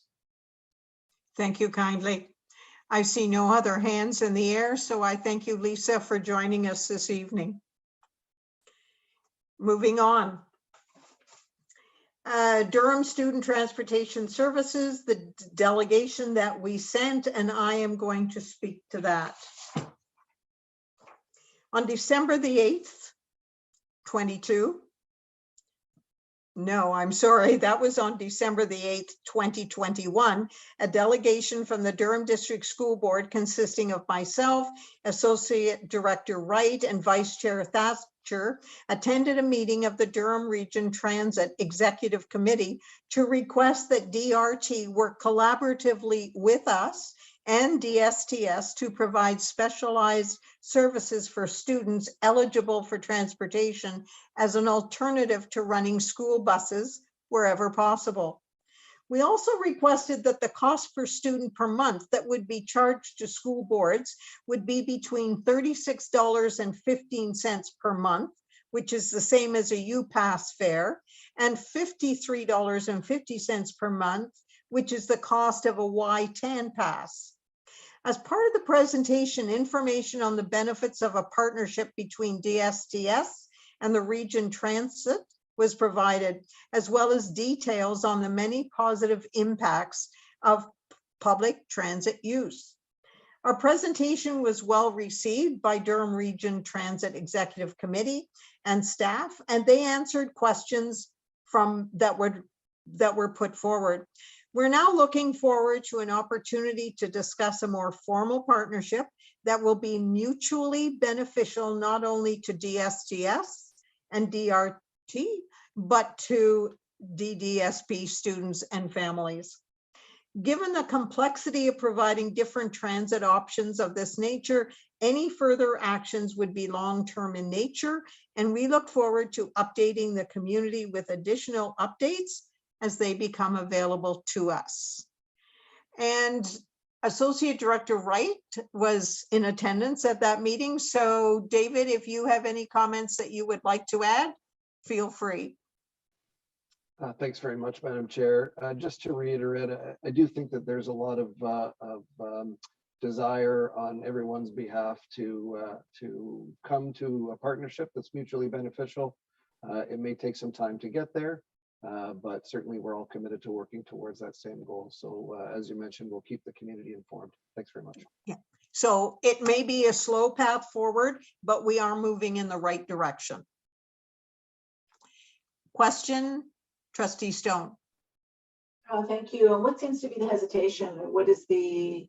What's coming between just coming to a partnership? What seems to be the hesitation? Is it the price on the tickets, or is it that they need to have more routes and don't want to do that? I'm not. David, would you like to respond to that? I'll do my best. Yeah, for sure. I think there really are a number of factors. We used to have a partnership with Durham Region Transit that expired quite a number of years ago. And so bringing our minds back to what that would look like now, I think is just going to take a little bit of time.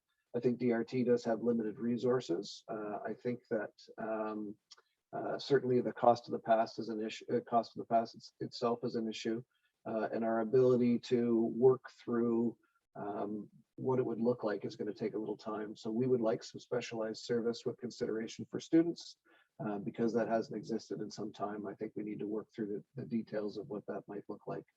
So it's all good. It's just conversations about setting similar expectations. Yeah, I think that they have to have a conversation among themselves and then come back to us. But on the whole, I think that they were pleased that we were reaching out to them. Any other questions? Thank you. Then we will move on to the next thing on our agenda, and that is Donna Edwards' report from the SEAC meeting. Trustee Edwards. The report from the SEAC meeting of November 18th can be found on pages 102 to 111. I just wanted to highlight the chart on page 107, which is references the Grandview Kids website and the waiting list. It's a huge concern when I sit there. We have our own waiting list, but this is, community services, and some of our students are waiting for these services from Grandview. But if you look at basically speech and language, there's over 1,600 cases waiting for speech and language. There's over 1,200 cases waiting for OT. And I really have, and they mentioned, average wait time, medium wait time, and the longest wait time. And I'm not sure what they were because I haven't gone back to the website, but it's a huge concern on providing the support and the services for our kids. They're waiting for these services. In the meantime, our staff are doing the best they can in accommodations, as well as providing resources and so forth to our teachers. But it's a huge concern. And I'll be thinking a little bit later about, again, maybe asking the board, not tonight, but asking the board to write a letter to actually address some of these, because it has an impact on our kids. Thank you, Donna. Questions, comments regarding SEAC? Seeing none, then we'll go to Trustee Barnes, Patrice, to talk about OPSPA. I will be very brief. There was a ratification today of by OPSPA for the principals and vice principals. OPSA is still working with our education partners in regards to discussions around what education looks like. The ministry looks like in the future going forward. The ministry has released some questions in regards to modernization questions around what stakeholders' input are around the modernization of education. There'll be further discussions at the next regional meeting in regards to those questions. And there's a survey that was done of parents in regards to online learning and the impact that families have experienced over the last little while in regards to online learning. So that report will be coming to Trustee sometime in the week. Thank you. That is it. Thank you, Patrice. I draw your attention to 7 letters that are included at in the correspondence section of our agenda. We receive a lot of information. Please read through those letters. If there's no other business, I would say good night to everyone, and let's consider this meeting to be adjourned. Thank you, and I apologize for keeping everyone so late. Are we still going back in camera? We have to go into adjourn that meeting.